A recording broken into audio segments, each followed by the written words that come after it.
चलो दोस्तों, तो अब हम लोग स्टार्ट करते हैं पाइथन को।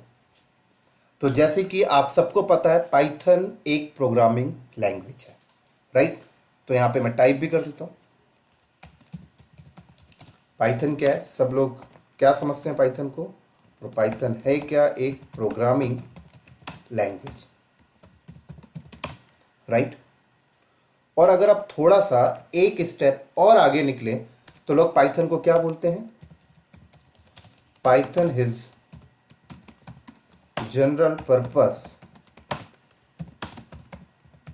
हायर लेवल लैंग्वेज, यही बोलते हैं पाइथन को लोग। क्या बोलते हैं लोग पाइथन को? पाइथन एक जनरल पर्पस और हाई लेवल लैंग्वेज है। क्या है? High level language, right. तो ये जो तीन वर्ड मैंने आपके सामने लिखे हैं, एक पाइथन को लोग क्या बोलते हैं? प्रोग्रामिंग लैंग्वेज, और आगे निकल के क्या बोलते हैं? General purpose high level language. ये तीनों वर्ड को हम लोग समझेंगे डायग्राम के फॉर्मेट में, राइट। तो चलो डायग्राम के फॉर्मेट में हम लोग इसको समझते हैं। ये एक इंसान है और ये एक इंसान है, ठीक है। इंसान का थोड़ा सा फोटो इमेज अच्छे से बना लेते हैं हम लोग यहां पर।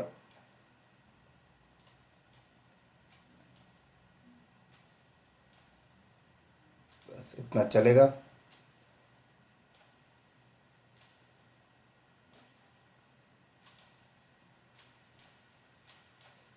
चलो, ये दो इंसान है, ठीक है। और ये एक कंप्यूटर है, ये कंप्यूटर है। कंप्यूटर ले लें या फिर आप मोबाइल डिवाइस ले लें या कोई भी इलेक्ट्रॉनिक डिवाइस आप ले लें,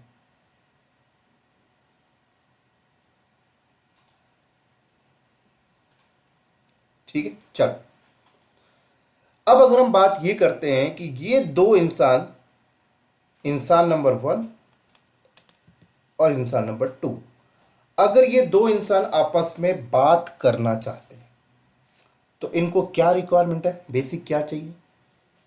ये दो इंसान अगर आपस में बात करना चाहते हैं तो ये दोनों इंसान के पास लैंग्वेज होनी चाहिए। चाहे वो लैंग्वेज हिंदी हो, चाहे वो इंग्लिश हो, चाहे मराठी हो, चाहे चाइनीज हो, चाहे जापानी हो, राइट। हाँ, अगर ये हिंदी में बात करना चाहते हैं तो दोनों को हिंदी आनी चाहिए। अगर ये चाइनीज में बात करना चाहते हैं तो दोनों को चाइनीज आनी चाहिए। अगर ये दोनों इंग्लिश में बात करना चाहते हैं दोनों को इंग्लिश आनी चाहिए, राइट। लेकिन यहां पर एक स्टेप अगर और आगे हम लोग निकले तो लैंग्वेज के साथ साथ उस लैंग्वेज के अंदर बने हुए शब्द भी इन्हें पता होना चाहिए, क्योंकि आपस में ये लैंग्वेज का इस्तेमाल तो करते हैं, लेकिन उस लैंग्वेज के शब्द के थ्रू ये लोग आपस में बात करते हैं, जो वर्ड होते हैं, है ना। तो चलो हम लोग मान लेते हैं कि ये दोनों बात करना चाहते हैं इंग्लिश में, राइट। तो इंग्लिश लैंग्वेज कैसे बनी है? आप बोल सकते हैं ABCD।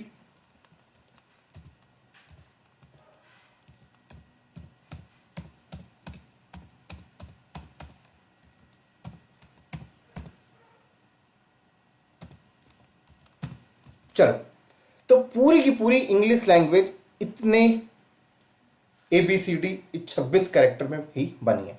इसी 26 कैरेक्टर में इंग्लिश के सारे शब्द बनाए गए हैं, राइट। और जब हम लोग बात करते हैं आपस में तो उन शब्द का इस्तेमाल करते हैं, उस वर्ड का इस्तेमाल करते हैं।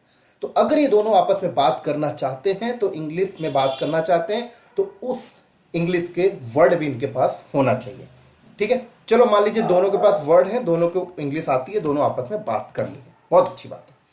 लेकिन अगर हम बात करें ये इंसान अगर ये कंप्यूटर से बात करना चाहते हैं तो अब कैसे करेंगे? सिंपल है, आप बोलेंगे कि ठीक है, एक काम करते हैं, कंप्यूटर को भी इंग्लिश सिखा देते। और आप तो ये सोच रहे हो कंप्यूटर को इंग्लिश आती ही है तो ये दोनों बात कर लेंगे, इसे बस इंग्लिश सीखनी पड़ेगी, ऐसी कुछ सोच रहे होंगे कई लोग। तो मैं आपको बता दूं, कंप्यूटर को इंग्लिश नहीं आती, कंप्यूटर को हिंदी नहीं आती, कंप्यूटर को चाइनीज नहीं आती, कंप्यूटर को जापानीज नहीं आती, कंप्यूटर को मराठी नहीं आता।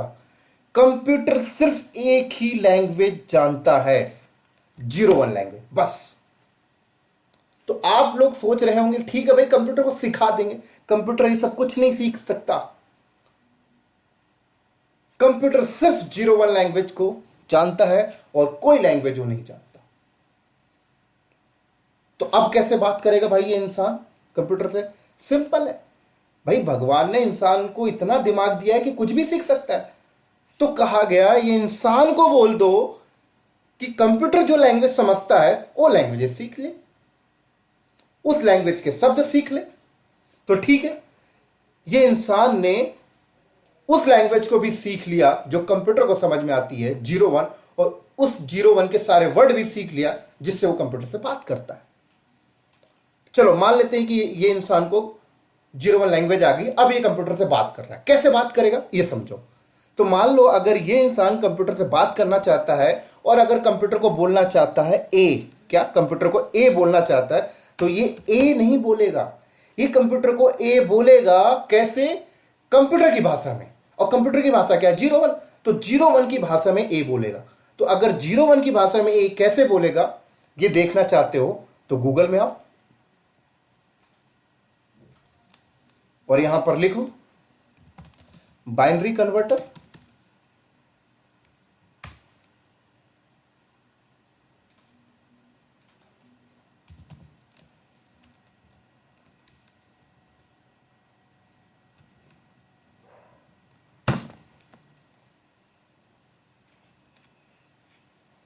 राइट, यहां पे टाइप करो ए कन्वर्ट, ये लो, ये इंसान ऐसे बोलेगा, ऐसे। चलो अब कंप्यूटर ने उसके ए को एक्सेप्ट कर लिया, अब कंप्यूटर से रिप्लाई करना चाहता है। तो कंप्यूटर मान लीजिए रिप्लाई करता है एक्सेप्ट या रिजेक्ट, तो कैसे करेगा? क्या इंग्लिश में एक्सेप्ट लिख के उसे रिप्लाई करेगा? क्या इंग्लिश में उसे रिजेक्ट लिख के रिप्लाई करेगा? नहीं, कंप्यूटर उसे बाइनरी लैंग्वेज में रिप्लाई करेगा। तो अगर हम ये देखें कंप्यूटर उसे बाइनरी लैंग्वेज में रिप्लाई करता है एक्सेप्ट या रिजेक्ट, तो कैसे होता है वो बाइनरी लैंग्वेज, कैसे उसकी कोडिंग होती है देखें जरा आप। यहां पर लिखें आप,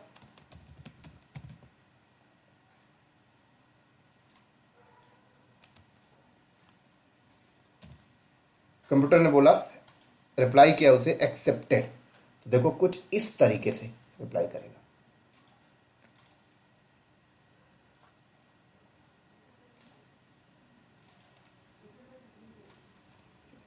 ये लो, इस तरीके से ऐसे रिप्लाई करेगा।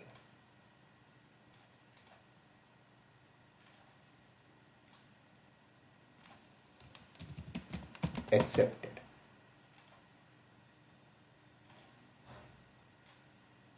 चलो अगर कंप्यूटर रिजेक्ट बोलता है तो कैसे करेगा वो भी देख लें आप।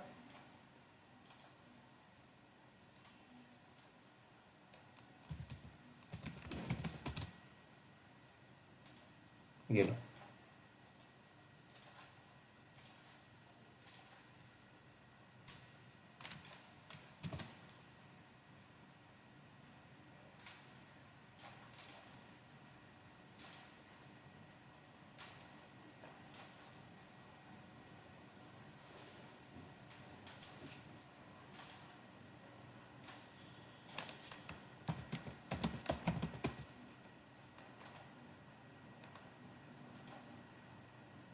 समझ आ गई बात? तो ये इंसान को ये सारी चीजें सीखनी पड़ेगी। अच्छा कंप्यूटर ने ऐसा बोला है तो ये अच्छा ये एक्सेप्टेड बोला है, कंप्यूटर ने ऐसा रिप्लाई आउटपुट दिया तो अच्छा रिजेक्टेड बोला है ना। अब मान लो ये इंसान कंप्यूटर से बोलना चाहता है हेलो क्लाउड नॉलेज, कैसे बोलेगा? हेलो क्लाउड नॉलेज को भी बाइनरी लैंग्वेज में बोलेगा, 01। चलो देखते हैं भाई कैसा आएगा निकल के हेलो क्लाउड नॉलेज।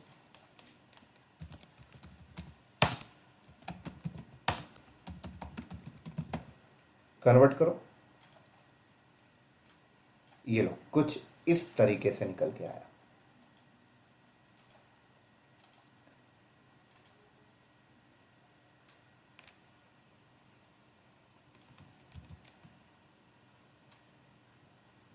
कुछ इस तरीके से।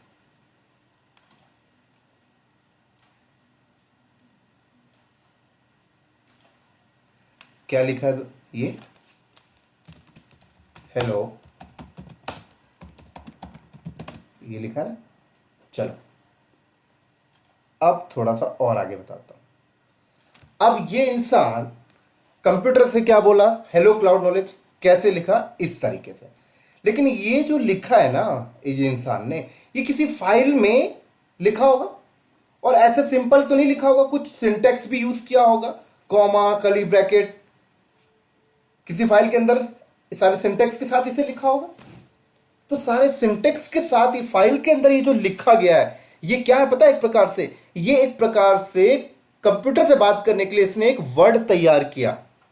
क्या किया? एक वर्ड तैयार किया। समझ आ रही मेरी बात यहां पे? और इस वर्ड के थ्रू इंस्ट्रक्शन दिया इसने। तो फाइल के अंदर ये जो आपने लिखा है, ये जो आपने पूरी की पूरी बाइनरी की कोडिंग की है, इस कोडिंग को ही हम लोग कहते हैं प्रोग्रामिंग। समझ आ रही मेरी बात यहां पे?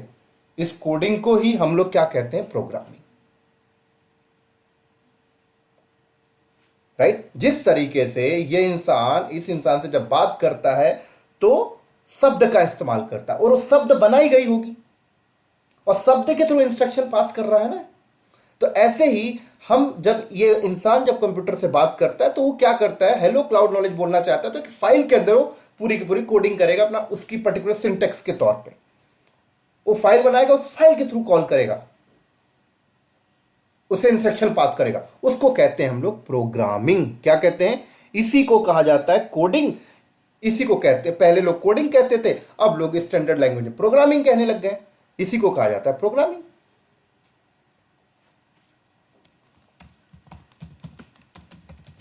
राइट? और ये जो लिख रहा होता है, ये जो फाइल बना रहा होता है, उस इंसान को कह दिया जाता है प्रोग्रामर। तो कोई ना कोई इंसान तो ऐसा कर ही रहा होगा। मान लो ये इंसान कर रहा है।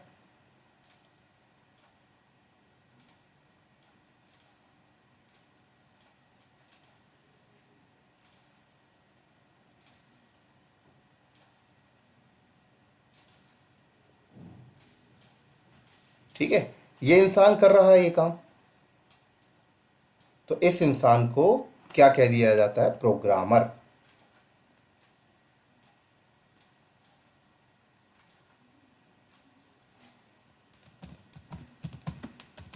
इसको कह दिया गया प्रोग्रामर। समझ आ गई मेरी बात यहां पर? तो ये क्या हुआ? Programming language. समझ आई इसका मतलब? प्रोग्रामिंग का मतलब क्या हुआ? आप फाइल के अंदर जो भी कोडिंग कर रहे हो तो उसको प्रोग्रामिंग कहते हैं, और लैंग्वेज एक भाषा होती है। तो ये इंसान कंप्यूटर से कैसे बात कर रहा है? 01 की लैंग्वेज में। इसी को कहते हैं प्रोग्रामिंग लैंग्वेज। क्योंकि यहां पर भी इंसान को क्या करना पड़ रहा है? कोडिंग करना पड़ रहा है फाइल के अंदर। समझ आ रही मेरी बात यहां पर? चलो अब थोड़ा और आगे निकलते हैं।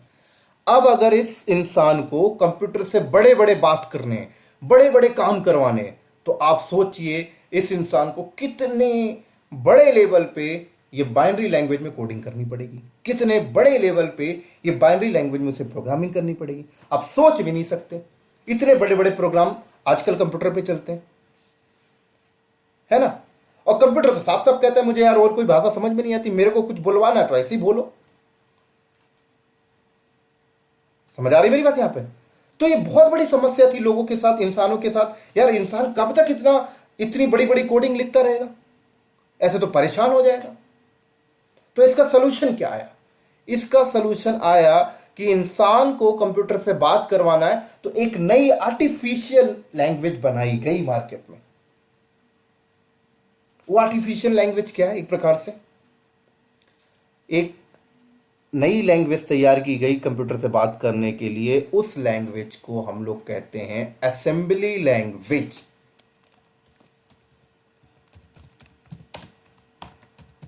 क्या कहते हैं? Assembly language.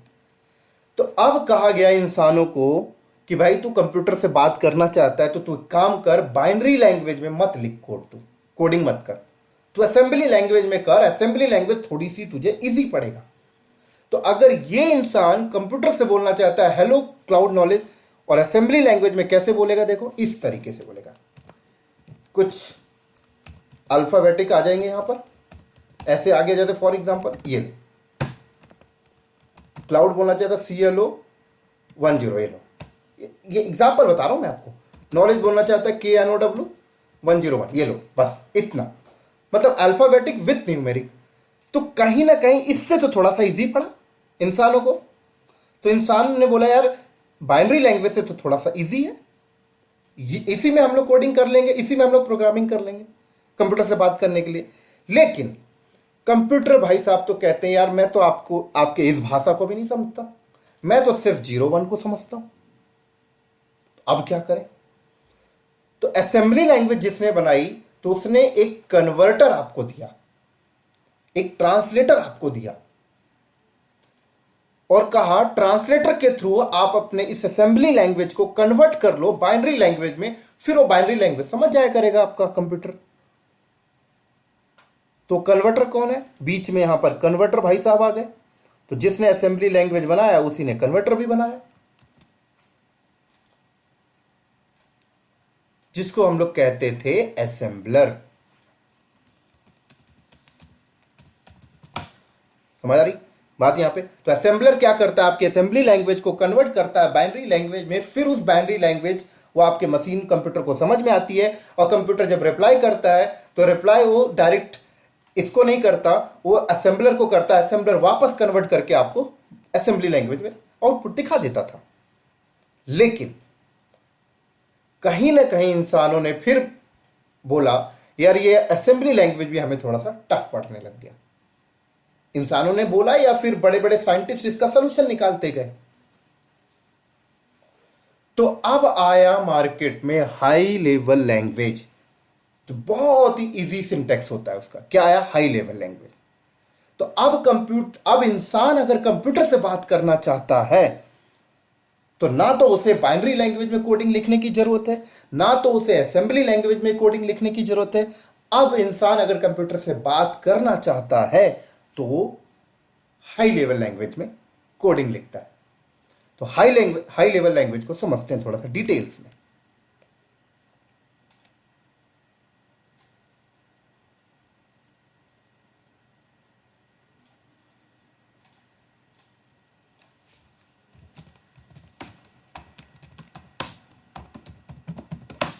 राइट। तो अगर ये इंसान कंप्यूटर से हाई लेवल लैंग्वेज में बोलना चाहता है हेलो क्लाउड नॉलेज, तो कैसे बोलेगा, देखिए जरा आप यहां पर सिंपल सा लिखेगा प्रिंट हेलो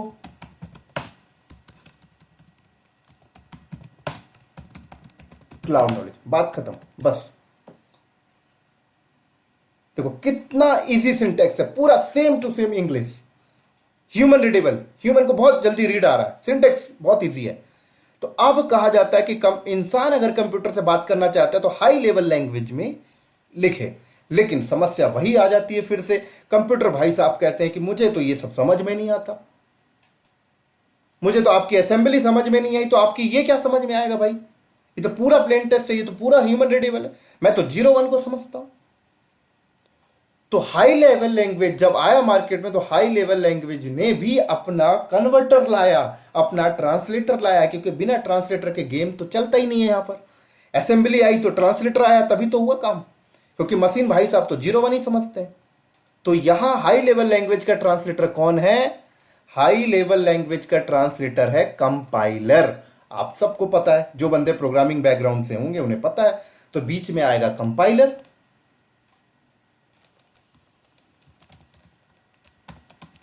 तो कंपाइलर भाई साहब क्या करेंगे, कंपाइलर भाई साहब आप कि इस हाई लेवल लैंग्वेज को कन्वर्ट करेंगे बाइनरी लैंग्वेज में, और बाइनरी लैंग्वेज से समझ में आ जाएगी कंप्यूटर को। फिर कंप्यूटर रिप्लाई करेगा तो आपके कंपाइलर के पास आएगा, कंपाइलर कन्वर्ट करके आपको स्क्रीन में ऐसे दिखाएगा। समझ आ रही मेरी बात यहां पर। तो आजकल आईटी इंडस्ट्री में जो भी आदमी कंप्यूटर से बात करना चाहता है सब हाई लेवल लैंग्वेज से बात करते हैं।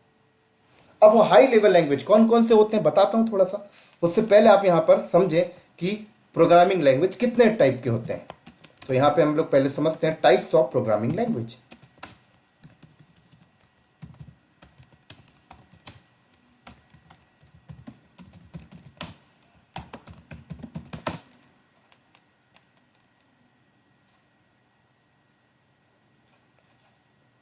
तो आपके पूरे के पूरे आईटी इंडस्ट्री के अंदर 2 टाइप के प्रोग्रामिंग लैंग्वेज हैं आपके आईटी इंडस्ट्री के अंदर। एक है दोस्तों लो लेवल, एक है दोस्तों हाई लेवल।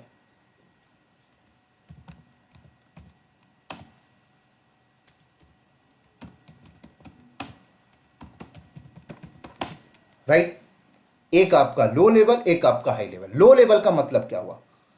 लो लेवल का मतलब जिसका सिंटेक्स बहुत डिफिकल्ट है उसे हम लोग लो लेवल कहते हैं। जिसको ह्यूमन रीड नहीं कर पाता इजिली उसे लो लेवल कहते हैं।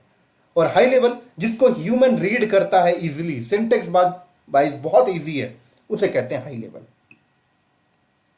तो अगर हम यहां पर देखें, ये इंसान कौन सी लैंग्वेज को जल्दी रीड नहीं कर पा रहा? इसको नहीं रीड कर पा रहा जल्दी, है ना?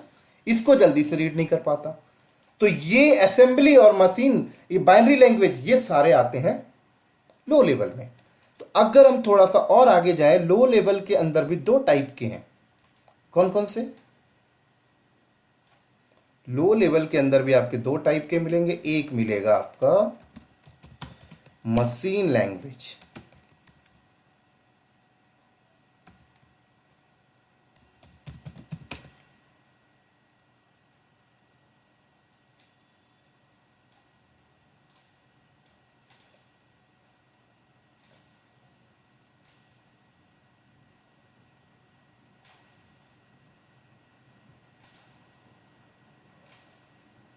और एक आपका मिलेगा असेंबली लैंग्वेज।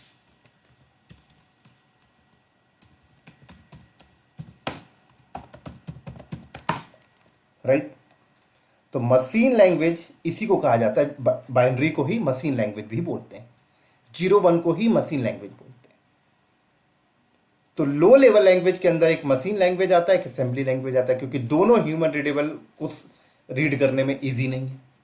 और हाई लेवल लैंग्वेज की बात करें तो हाई लेवल तो 900 से ज्यादा लैंग्वेज है। जैसे सी हाई लेवल लैंग्वेज में आता है, C++ हाई लेवल में आता है, जावा हाई लेवल में आता है, .NET हाई लेवल में आता है, पाइथन हाई लेवल में आता है, सब हाई लेवल में। और ऐसे 900 प्लस लैंग्वेज हैं जो हाई लेवल पे आते हैं। समझ आ रही मेरी बात यहां पे?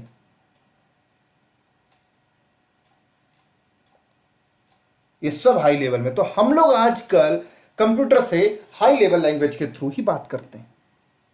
लेकिन अब आप बोलोगे सर ये 900 से ज्यादा हाई लेवल लैंग्वेज है, तो आपने यहां पर पाइथन में क्यों लिखा हाइयर लेवल लैंग्वेज? राइट, क्योंकि पाइथन भी उसी का पार्ट है।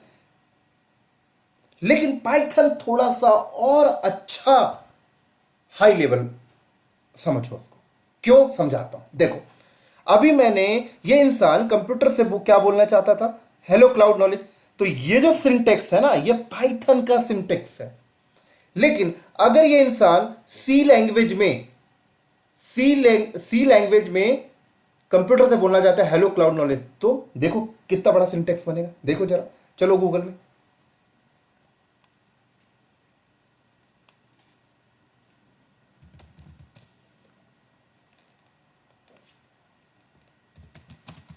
How to write hello cloud knowledge in Java या C++, देखो जरा।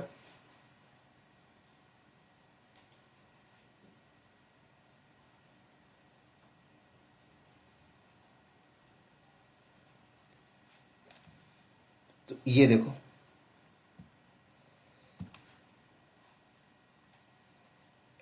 हेलो वर्ल्ड इसने बोल रखा है। ये देखो, देखो जरा C++ में कैसे बोलेगा।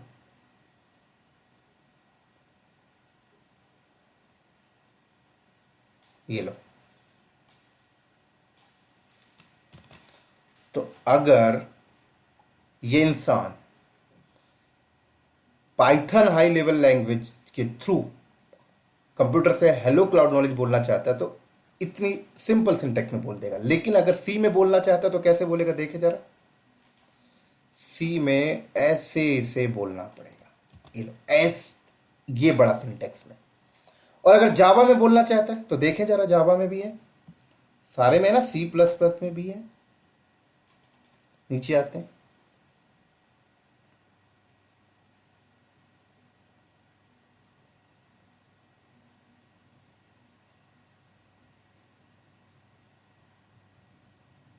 ये लो, जावा में कुछ इस तरीके से उसे लिखकर बोलना पड़ेगा।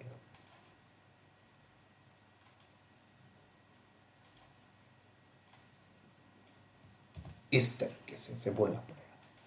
तो अगर आपसे पूछा जाए हाई लेवल लैंग्वेज में और अच्छा इजी सिंटेक्स किसका है, तो आप बोलोगे पाइथन का है। इसलिए तो पाइथन फेमस है। ऐसा क्यों है ये भी तो समझना इंपॉर्टेंट है ना आपके लिए, कि भाई जावा में इतना बड़ा कोड लिख रहे हो, सी में इतना बड़ा लिख रहे हो, पाइथन में इतनी सी लिखने में क्यों काम हो जा रहा है?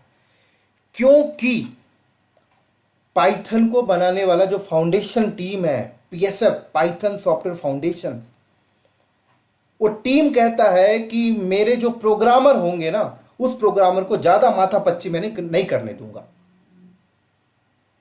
पीएसएफ की टीम कहती है कि मैं खुद बैकएंड में प्रोग्रामिंग करके मैं रख देती हूं। तो उसने क्या किया, खुद ऐसे उसने जो भी कोड फोड ऐसे लिखा है, अपना कोडिंग की है, और उसको एक डब्बे के अंदर उसने पैक किया है, और उसको एक फंक्शन बनाकर कॉल कर दिया, और आपको फंक्शन दे दिया प्रिंट नाम का। और ये सारे फंक्शन, ये फंक्शन उनकी लाइब्रेरी में रखे हुए हैं पाइथन के, पीएसएफ की टीम, पीएसएफ की। और कहा कि प्रोग्रामर को अगर कुछ बोलना है, हेलो क्लाउड नॉलेज बोलना है, तो प्रोग्रामर को सी या जावा की तरह इतना बड़ा बड़ा कोडिंग करने की जरूरत नहीं है। कोडिंग मैंने बैकएंड में कर दी है, मैंने फंक्शन बना दिया, और ये लोग फंक्शन को उठाओ और अपना काम करके निकल लो। तो देखा जाए, सी में जो कोडिंग प्रोग्रामर करता है, जावा में जो कोडिंग प्रोग्रामर करता है, वो प्रोग्रामिंग पाइथन की जो टीम है, पीएसएफ, पाइथन सॉफ्टवेयर फाउंडेशन, उनकी टीम के डेवलपर ने खुद करके रख दिया, फंक्शन बना के आपको दे दिया, बोला ये उठाइए फंक्शन, अपना काम करिए और निकलिए। इतना माथा पच्ची आप क्यों कर रहे हैं? तो प्रोग्रामर को इजी कर दिया। समझ आ रही मेरी बात यहां पर? तो इसी तरीके से अगर मान लीजिए, अगर आप कोई सॉफ्टवेयर बनाना चाहते हैं, मान लीजिए यहां पर एक क्लाउड नॉलेज है, क्लाउड नॉलेज ने सोचा कि यार मैं कुछ सॉफ्टवेयर बनाता हूं। तो अगर क्लाउड नॉलेज कोई सॉफ्टवेयर बनाएगा, एक बड़ा प्रोजेक्ट बनाएगा, तो आप सोचिए जैसे ये प्रिंट वाला फंक्शन है, ऐसे कितने सारे टास्क परफॉर्म करने पड़ेंगे पूरे के पूरे, राइट? तो अगर एक सॉफ्टवेयर बनाता है क्लाउड नॉलेज और जावा को चूज करता है, तो सोचिए कितनी सारी लाइन की कोडिंग करनी पड़ेगी। या सी को चूज करता है तो कितनी सारी लाइन की कोडिंग करनी पड़ेगी। लेकिन अगर पाइथन को मैं चूज करता हूं, तो मुझे ज्यादा कोडिंग करनी नहीं है। मैं तो ऐसे कितने सारे फंक्शन पीएसएफ ने बना बनाकर अपनी लाइब्रेरी में अपलोड कर रखा है। मैं सिर्फ वो फंक्शन को उठाऊंगा, सिंटेक्स लूंगा, उनके फंडामेंटल को लूंगा, और फटाफट इधर से उधर से जोड़ के अपना सॉफ्टवेयर बना के जल्दी से जल्दी दे दूंगा। जल्दी भी बन जाएगा, सिंटेक्स वाइज भी इजी रहेगा। तो यही तो चाहिए ना आजकल लोगों को। समझ में आ रही मेरी बात यहां पे? तो जो लोग सोचते हैं कि पाइथन इतना इजी सिंटेक्स क्यों है, उनका आंसर ये है दोस्तों, क्योंकि पाइथन को मैनेज करने की जो फाउंडेशन टीम है, जो पाइथन सॉफ्टवेयर फाउंडेशन टीम है, वो ये सोच के काम करते हैं वो लोग कि प्रोग्रामर को इजी रखो। हम बैकएंड में सारे ताम झाम फैला के हम लोग रख लेते हैं, हम मैनेज कर लेंगे, इजी करते हैं उनको। ऐसा क्यों पता है? क्योंकि पाइथन को जिसने बनाया है ना, ग्यूडो वैन रॉसम, यो नाम है जिस बंदे ने पाइथन को बनाया, वो जब अपने ज़माने में कंपनी में काम करता था, तो उसे जब सॉफ्टवेयर बनाने होते थे तो सी में बनाया करता था। तो बहुत परेशान हो जाता था, यार ये क्या है इतना लंबा लंबा कोडिंग। तो इस परेशानी की वजह से उसने ऐसा काम कर दिया, यार मैं झेलता हूं परेशानी, आगे आने वाली पीढ़ी को परेशानी नहीं देना है। समझ आ रही मेरी बात यहां पे? तो इसीलिए लोग पाइथन को सेलेक्ट करते हैं आज के टाइम पे। तो किसी भी कंपनी को अगर नया सॉफ्टवेयर बनाना है, तो सिंटेक्स वाइज इजी कौन है? पाइथन उठा लो भाई, कहा जाता है। कोई भी वेब एप्लीकेशन बनाना है, पाइथन उठा लो भाई, सबसे इजी है। किसी हैकर को कुछ हैकिंग बेस्ड एप्लीकेशन बनाना है, पाइथन उठा लो जी, जल्दी हो जाएगा। तो इसी तरीके से कई ऐसी कंपनी है जो अपने एग्जिस्टिंग सॉफ्टवेयर, अपने एग्जिस्टिंग एप्लीकेशन जिन्होंने जावा में लिख रखा है, उन्होंने बोला जावा हटा के पाइथन में कर दो जी, छोटा करो जी। समझ आ रही मेरी बात यहां पे? या फॉर एग्जांपल मान लीजिए अगर आप किसी कंपनी में काम करते हैं, आपको कुछ एक छोटा सा एप्लीकेशन बनाना है, आप भी लैंग्वेज का चूज करेंगे, पाइथन उठा लो जी। या कोई एक डॉक्टर है जो अपने अपने अपने क्लिनिक में कोई एप्लीकेशन यूज करना चाहता है, वो किसी से बनवाना चाहता है, बनवाने की जरूरत नहीं, खुद पाइथन को लर्न कर ले और बना लेगा, क्योंकि पाइथन लर्निंग बेस भी बहुत ईजी है। सी प्लस प्लस में सोचेगा तो बहुत कुछ पढ़ना पड़ेगा उसे, जावा में बहुत कुछ पढ़ना पड़ेगा। तो पाइथन सिंटेक्स वाइज बहुत इजी है, क्योंकि आपको ज्यादा तामझाम नहीं करना होता। तो इस इजी की वजह से पाइथन को हर प्लेटफॉर्म में यूज करने लगे लोग, हर पर्पस में लोग पाइथन को यूज करने लगे। देखा जाए तो यूट्यूब पाइथन यूज करती है, फेसबुक पाइथन यूज करती है, इंस्टाग्राम पाइथन यूज करती है, यूडेमी पाइथन यूज करती है, रेड हैट पाइथन यूज करती है, एडब्ल्यूएस पाइथन यूज करती है। आज के टाइम पे हर कंपनी पाइथन यूज करती है। अगर आप एससीएल की बात करें तो एससीएल भी पाइथन यूज करती है, अपने डेवॉप्स में यूज करते हैं वो लोग, क्योंकि पाइथन से आप स्क्रिप्टिंग भी कर सकते हो। जो आप लोग सेल स्क्रिप्ट से करते थे वो आप पाइथन के थ्रू भी कर सकते हो। विप्रो पाइथन यूज करती है, टीसीएस पाइथन यूज करती है, ये सारी सर्विस बेस्ड कंपनी है। गूगल पाइथन यूज करती है। समझ में आ रही मेरी बात? यहां पर सब लोग पाइथन यूज करते हैं आज के टाइम पे। तो पाइथन को हर पर्पस में देखा गया, यूज होने लगा। तो जब कोई भी चीज हर पर्पस में यूज होने लग जाती है तो उसको हम लोग क्या कहते हैं? General purpose. तो इसीलिए पाइथन को कहा जाता है जनरल पर्पस। और हायर लेवल का मतलब आपको मैंने बता ही दिया, सिंटेक्स वाइज इजी है, इसलिए उसे हायर लेवल कहते हैं। तो समझ में आया जनरल पर्पस क्यों कहा जाता है? क्योंकि हर पर्पस पे आप पाइथन को यूज कर सकते हो। आप गेमिंग के लिए पाइथन को यूज कर सकते हो, वेब एप्लीकेशन के लिए पाइथन को यूज कर सकते हो, डेस्कटॉप एप्लीकेशन के लिए पाइथन को यूज कर सकते हो, आप डेटा साइंस के लिए पाइथन को यूज कर सकते हो, आर्टिफिशियल इंटेलिजेंस के लिए में पाइथन को यूज कर सकते हो, मशीन लर्निंग में आप पाइथन को यूज कर सकते हो। सब जगह पाइथन फिट बैठती है। जैसे अगर मैं बात करूं अंग्रेजी लैंग्वेज जिस तरीके से हर जगह फिट बैठती है ना, वैसे ही पाइथन हर जगह फिट बैठती है। अब आप बोलोगे सर कैसे अंग्रेजी भाषा हर जगह फिट बैठती है, जरा बताइए। तो आप मुझे बताइए, अंग्रेजी एक ऐसी भाषा है जिसको सिर्फ हम लोग बातचीत में यूज नहीं करते, हर पर्पस में यूज करते हैं। मान लो आप अपनी कंपनी जाते हो, ठीक है, तो आपकी कंपनी के बाहर नेम प्लेट लिखा है, नेम प्लेट लगा होगा ना, वो नेम प्लेट में जो आपकी कंपनी का नाम है, एड्रेस है, वो कौन सी भाषा में लिखा है? आपने उर्दू में तो नहीं लिखा होगा ना, इंग्लिश में लिखा है। कोई कंपनी कोई प्रोडक्ट बनाती है तो अपने प्रोडक्ट में जो नेम प्लेट है, जो भी लिखती है, कौन सा भाषा यूज करते हैं वर्ल्ड लेवल पे? इंग्लिश भाषा। आप रेलवे स्टेशन चले जाइए, रेलवे स्टेशन में जो नाम है इंग्लिश में लिखा हुआ। आप एयरपोर्ट चले जाइए, एयरपोर्ट में नाम इंग्लिश। तो इंग्लिश एक ऐसी भाषा है जो सिर्फ बातचीत में नहीं, हर पर्पस में यूज हो रहा है। आपके मोबाइल में यू देखिए तो इंग्लिश में सब कुछ आएगा, लैपटॉप में सब इंग्लिश में आ रहा है। तो जिस तरीके से इंग्लिश हर पर्पस में यूज होती है, तो इंग्लिश भी एक प्रकार से जनरल पर्पस लैंग्वेज आप बोलिए। तो इसी तरीके से पाइथन भी हर पर्पस पे आज के टाइम पे यूज हो रही। तो पाइथन क्या है? General purpose, high level. समझ में आ गया? सिंटेक्स वाइज इजी है, ह्यूमन रीड कर लेता है तो उसे हाई लेवल कहते हैं। और प्रोग्रामिंग क्या होता है मैंने आपको बता दिया। कोई भी फाइल के अंदर आप कोडिंग करते हो उसे प्रोग्रामिंग कहते हैं। लैंग्वेज आपको मैंने समझा दिया। तो उम्मीद करता हूं ये सारी चीजें आपको समझ लग गई होंगी। चलो अब थोड़ा सा और आगे चलते हैं हम लोग।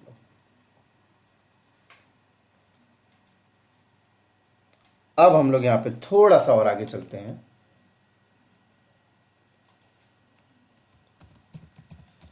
Python is open source and free language। Python क्या है दोस्तों? ओपन सोर्स और फ्री लैंग्वेज है। इसका मतलब क्या हुआ? पहले समझो ओपन सोर्स, फिर समझाऊंगा फ्री। ओपन सोर्स का मतलब देखो क्या होता है। मान लो क्लाउड नॉलेज नाम की कंपनी, क्लाउड नॉलेज कोई सॉफ्टवेयर बना रही है, तो चलो सॉफ्टवेयर बनाऊंगा और पाइथन को चूज किया, तो ऐसे कितने प्रिंट जैसे कितने सारे फंक्शंस को मैं लूंगा, है ना। मान लो प्रिंट फंक्शन को मैंने लिया और प्रिंट फंक्शन को बनाने के बैकएंड में जो पाइथन की जो टीम ने कोडिंग की है, वो कोडिंग में देखना चाहता हूं, तो बिल्कुल मैं देख सकता हूं। ओपन सोर्स का मतलब ही यही है, सारे के सारे कोड ओपन रहेंगे, तो जितने भी फंक्शन यूज करूंगा सबके बैकएंड की कोडिंग में देख सकता हूं। यही तो मतलब है ओपन सोर्स का मतलब। तो ये ओपन सोर्स हो गया। फ्री का मतलब क्या हुआ? फ्री का मतलब ये हुआ कि अगर मैं पाइथन लैंग्वेज को यूज करके कोई सॉफ्टवेयर बनाता हूं, कोई प्रोडक्ट बनाता हूं और उसको मार्केट में अपने क्लाइंट को, अपने कस्टमर को सेल आउट करता हूं ना, तो सेल आउट करने के बाद एज अ कॉमर्शियल हो गया, मैं सेल आउट कर रहा हूं, मैं पैसे कमा रहा हूं। तो सेल आउट करने के बाद मुझे पाइथन की जो टीम है, जो पाइथन को मैनेज करते हैं, पीएसएफ पाइथन सॉफ्टवेयर फाउंडेशन, उन्हें मुझे उन्हें कोई भी पैसे देने की जरूरत नहीं है। कोई भी सर्विस चार्ज देने की जरूरत नहीं है कि मैंने आपकी लैंग्वेज को यूज करके कोई प्रोडक्ट बनाया, उससे मैं मार्केट में पैसे कमा रहा हूं। पाइथन की टीम मुझसे कोई पैसे नहीं मांगेगी। यही मतलब होता है फ्री का। लेकिन अगर मैं जावा लैंग्वेज को यूज करके कोई प्रोडक्ट बनाता और मार्केट में सेल आउट करता, तो जावा को मैनेज करने वाली जो ऑर्गेनाइजेशन है वो मुझसे पैसे मांगती, क्योंकि जावा फ्री नहीं है। ओपन सोर्स तो है बट फ्री नहीं है। और पूछा जाए जावा को कौन मैनेज करता है आज के टाइम पे, तो जावा जब मार्केट में आई थी तो सन माइक्रो सिस्टम ने लाया था, राइट। लेकिन सन माइक्रो सिस्टम, ऑरेकल ने सन माइक्रो सिस्टम से उसे परचेज कर लिया था। तो आज के टाइम पे जावा को कौन मैनेज करता है, ऑरेकल। तो ऑरेकल को मुझे फी पे करना पड़ता, या तो फिर ऑरेकल मुझे वो सारे लाइब्रेरी फंक्शंस मुझे नहीं देती और मुझे बोलती कि अगर इंपॉर्टेंट वाले लाइब्रेरी फंक्शन जो सॉफ्टवेयर को बनाने में मुझे जरूरत पड़ते हैं वो आपको तभी मिलेंगे जब आप इंटरप्राइजेस वर्जन लोगे जावा का, और इंटरप्राइजेस वर्जन मुझे पेड के साथ लेना पड़ता, पैसे देना पड़ता ऑरेकल को, तब मिलता मुझे। तो समझ में आया पाइथन की इंपॉर्टेंसी। ओपन सोर्स है विथ फ्री लैंग्वेज है, तो फ्री लैंग्वेज होने की वजह से कंपनी इसका फायदा उठाती है। भाई अगर कोई कंपनी जावा में सॉफ्टवेयर बना के मार्केट में सेल आउट कर रही है और हर महीने 1 करोड़ कमाती है, मान लीजिए वो कंपनी सॉफ्टवेयर बना के, तो 30 लाख रुपए ऑरेकल को देना पड़ता है भाई, क्योंकि ऑरेकल का प्रोडक्ट, ऑरेकल के प्रोडक्ट से आपने अपना प्रोडक्ट तैयार करके मार्केट में बेचा है ना। लेकिन अगर वही कंपनी पाइथन में ये चीज करके बेचेगी तो पाइथन बनाने वाली कंपनी को कोई पैसे देने की जरूरत नहीं है, पूरा का पूरा 1 करोड़ प्रॉफिट में हुआ। तो इसीलिए तो हर कंपनी पाइथन को सेलेक्ट कर रही है। समझिए, क्रोनोलॉजी समझिए यहां पर क्यों पाइथन बूम पे चल रहा है, पैसा बचा रही है ये कंपनी का, राइट। इसीलिए एग्जिस्टिंग कंपनी के जो एग्जिस्टिंग सॉफ्टवेयर्स हैं, जो जावा में लिखे गए हैं, जो सी में लिखे गए, उन्हें हटा के पाइथन में इसीलिए लिखा जा रहा है, पैसे बचाना है। और कौन नहीं चाहता पैसे, कॉस्ट कटिंग। वो 30 लाख बचेगा, किसी डेवलपर को हायर कर लेंगे 30 लाख में, वो 30 लाख बचेगा, 10 लाख में डेवॉप्स इंजीनियर हायर कर लेंगे। ये तो 30 लाख, एक मैं बता रहा हूं, कई कंपनी ऐसे होते 30-30 करोड़ देते होंगे। समझ में आ रही बेनिफिट क्या हुआ पाइथन के आने का इंडस्ट्री को। चलो और आगे बात करते हैं।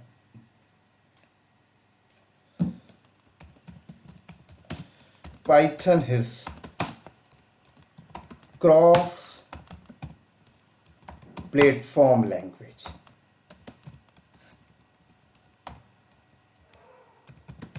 क्या मतलब है Python is cross platform language? बहुत इंपॉर्टेंट टर्म्स है, समझते हैं थोड़ा सा डिटेल में। चलो,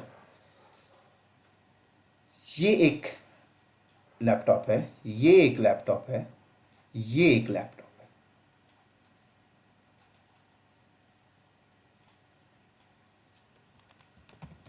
ये विंडोज लैपटॉप है, ये आपका लिनक्स लैपटॉप है, लिनक्स ओएस है, ये आपका मैक है, ठीक है। चलो, ये एक डेवलपर है,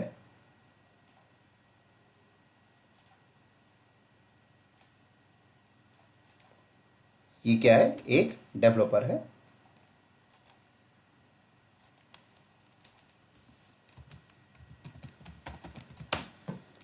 इसने एक सॉफ्टवेयर बनाया और सॉफ्टवेयर बनाने की इसने कोडिंग लिखी, ठीक है। ये इसने कोडिंग लिखी, ये कोडिंग लिखी उसने।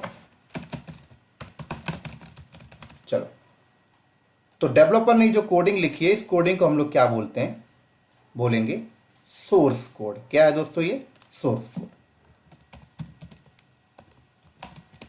ठीक है।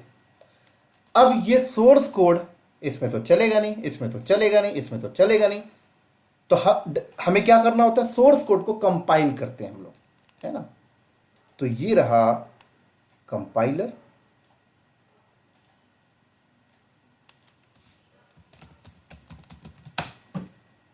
और कंपाइलर के थ्रू हमने क्या किया, सोर्स कोड को कंपाइल किया। तो कंपाइल करके इसने क्या बनाया, कंपाइल करके इसने बनाया मशीन कोड, जो मशीन को समझ में आती है। तो इसने मशीन कोड बनाया, लोग इस तरीके से 01010101, यही तो मशीन को समझ में आएगी ना। तो चलो, इसने मशीन कोड बना दिया। अब सवाल यह है कि ये जो मशीन कोड है वो विंडो में चलेगी या लिनक्स में चलेगी या मैक में चलेगी या तीनों में चलेगी, राइट। तो ये जो हम लोग बात कर रहे हैं ये सी लैंग्वेज के केस में हम लोग अभी बात कर रहे हैं। सी लैंग्वेज में, सी लैंग्वेज का स्ट्रक्चर है ये पूरा, ये जो मैंने अभी बताया आपको, ये वाला पोर्शन। तो मैं ये पूछ रहा हूं कि एक डेवलपर अगर सी लैंग्वेज में कोडिंग किया, उसने कंपाइल किया, कंपाइल करके मशीन कोड बना, अब ये मशीन कोड क्या विंडो में चलेगी या लिनक्स में चलेगी या मैक में चलेगी या फिर तीनों में चलेगी? तो दोस्तों ये डिपेंड करता है कि आपने कंपाइलर कौन सा यूज किया। तो मान लो अगर आपने कंपाइलर यूज किया टर्बो, तो टर्बो कंपाइलर बोलता है कि मैं जो सोर्स कोड को उठा के जो मैं कंपाइल करके जो मशीन कोड बनाता हूं, और अगर मशीन कोड बनाने में टर्बो कंपाइलर यूज किया गया है तो ये मशीन कोड सिर्फ विंडोज में सपोर्ट करेगा, लिनक्स में नहीं करेगा, क्योंकि ये टर्बो कंपाइलर .exe एक्सटेंशन बना के देगा आपको, और ये विंडोज में सपोर्ट करेगा, लिनक्स में नहीं करेगा, राइट। तो ये क्या हो गया? Platform dependent. क्या हो गया? Platform dependent, right. तो अगर लिनक्स में चलवाना है तो क्या करना पड़ेगा? तो ये कहता है कि भाई आप एक दूसरा कंपाइलर लीजिए जो लिनक्स बेस्ड मशीन कोड बना के देगा। तो आप यहां पर क्या करेंगे? दूसरा कंपाइलर लेंगे, और कौन सा कंपाइलर लेंगे? लिनक्स बेस्ड कंपाइलर कौन सा आता है? जीसीसी। तो आप सोर्स कोड को दोबारा कंपाइल करेंगे जीसीसी कंपाइलर से, फिर ये बनाएगा खुद का अपना अलग मशीन कोड।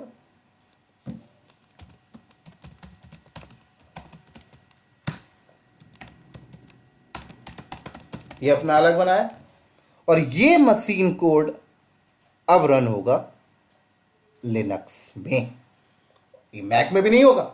तो अगर मैक में करना है तो फिर ये कहता है कि आप मैक बेस्ड कंपाइलर यूज करिए, ऐसा कंपाइलर यूज करिए जो मशीन कोड बनाए और मैक में सपोर्ट करे। तो फिर हमें सोर्स कोड को दोबारा कंपाइल कर तीसरी बार कंपाइल करनी पड़ेगी,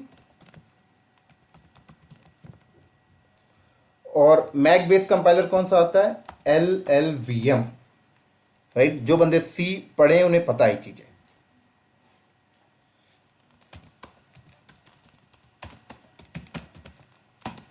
मशीन कोड,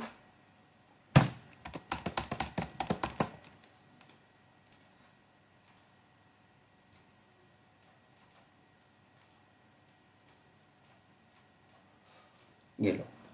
तो सी लैंग्वेज में कैसे होता था? सी लैंग्वेज देखा जाए तो क्रॉस प्लेटफॉर्म नहीं थी, लेकिन पाइथन क्रॉस प्लेटफॉर्म। पाइथन में एक ही बार कंपाइल करना पड़ता है, बार बार नहीं। यहां पर देखा जाए तो बार बार कंपाइल करना पड़ रहा है। इस सोर्स कोड को बार बार आप कंपाइल कर रहे हो, एक बार विंडो के लिए, एक बार लिनक्स के लिए, एक बार मैक के लिए। और सी में तो कई बार ऐसा होता है कि सोर्स कोड भी आपको चेंज करना पड़ता है, क्योंकि टर्बो कंपाइलर कहता है कि मैं सोर्स कोड के जिस सिंटेक्स को मैं सपोर्ट करता हूं, जीसीसी कंपाइलर उस सिंटेक्स को नहीं करता सपोर्ट। तो सोर्स कोड के सिंटेक्स भी कई बार बदलने पड़ जाते हैं। ऐसे ही LLVM कहता है कि जो सिंटेक्स जीसीसी समझता है वो सिंटेक्स मैं नहीं समझता, तो सोर्स कोड को बदलना पड़ जाता है, मॉडिफाइड करना पड़ता है। समझ में आ रही है? ये होता था सी में, तो इसलिए सी क्रॉस प्लेटफॉर्म नहीं है। लेकिन पाइथन को मैंने क्या बोला? Python is a cross platform. तो पाइथन में कंपाइल एक ही बार करना पड़ेगा, राइट, बार बार कंपाइल करने की जरूरत नहीं है। तो पाइथन में कैसे होता है समझिए। तो ये जैसे सोर्स कोड था, ये सोर्स कोड था, तो ये सोर्स कोड को हमने एक बार किया कंपाइल, एक ही बार कंपाइल करना पड़ेगा आपको। यहां पर पाइथन के केस में बता रहा हूं ये। और पाइथन के केस में जब हम लोग कंपाइल करते हैं तो कंपाइल करके ये मशीन कोड नहीं बनाता सी की तरह, ये बनाता है बाइट कोड। क्या बनाता है? ये बाइट कोड बनाएगा।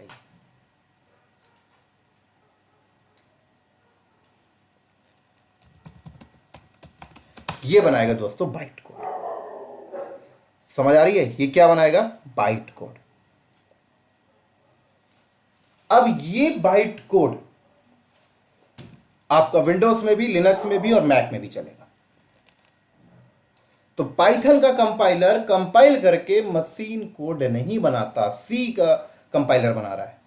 पाइथन का कंपाइलर कंपाइल करके बाइट कोड बनाता है, राइट। और ये रहा आपका, मान लो विंडोज, ये रहा आपका लिनक्स, ये रहा आपका मैक।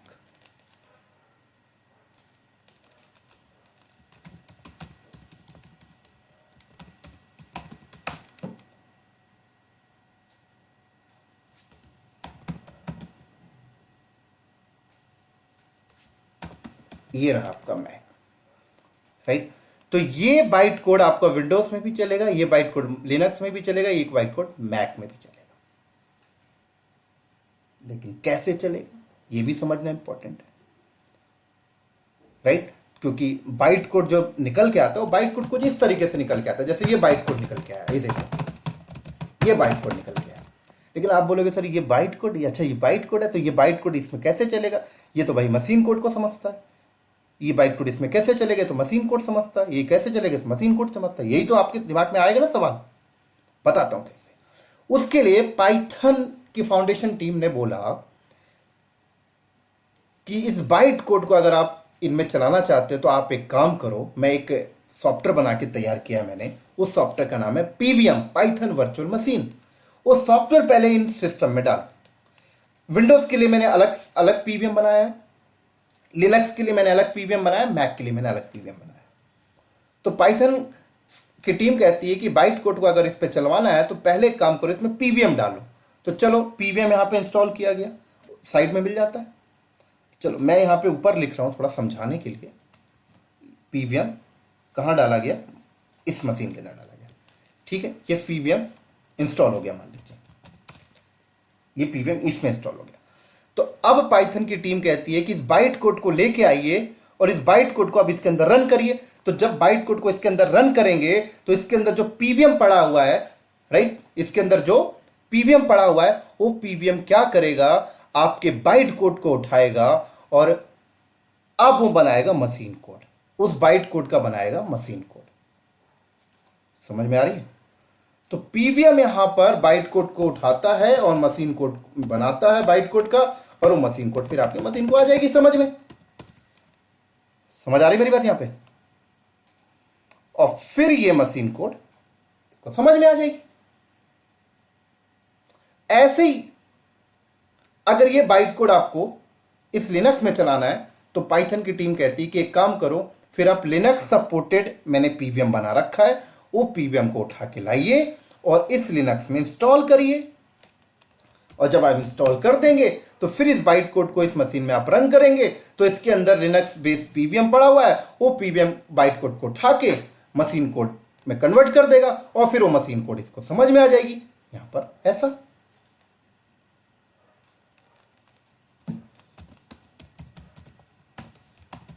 समझ आ रही बात यहां पर?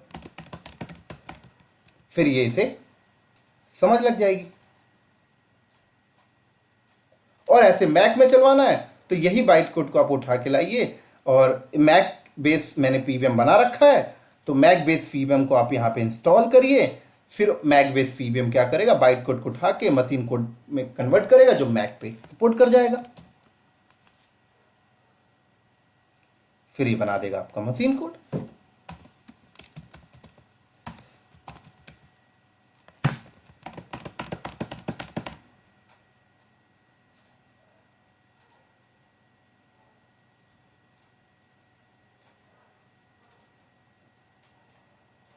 समझ लग गई बात?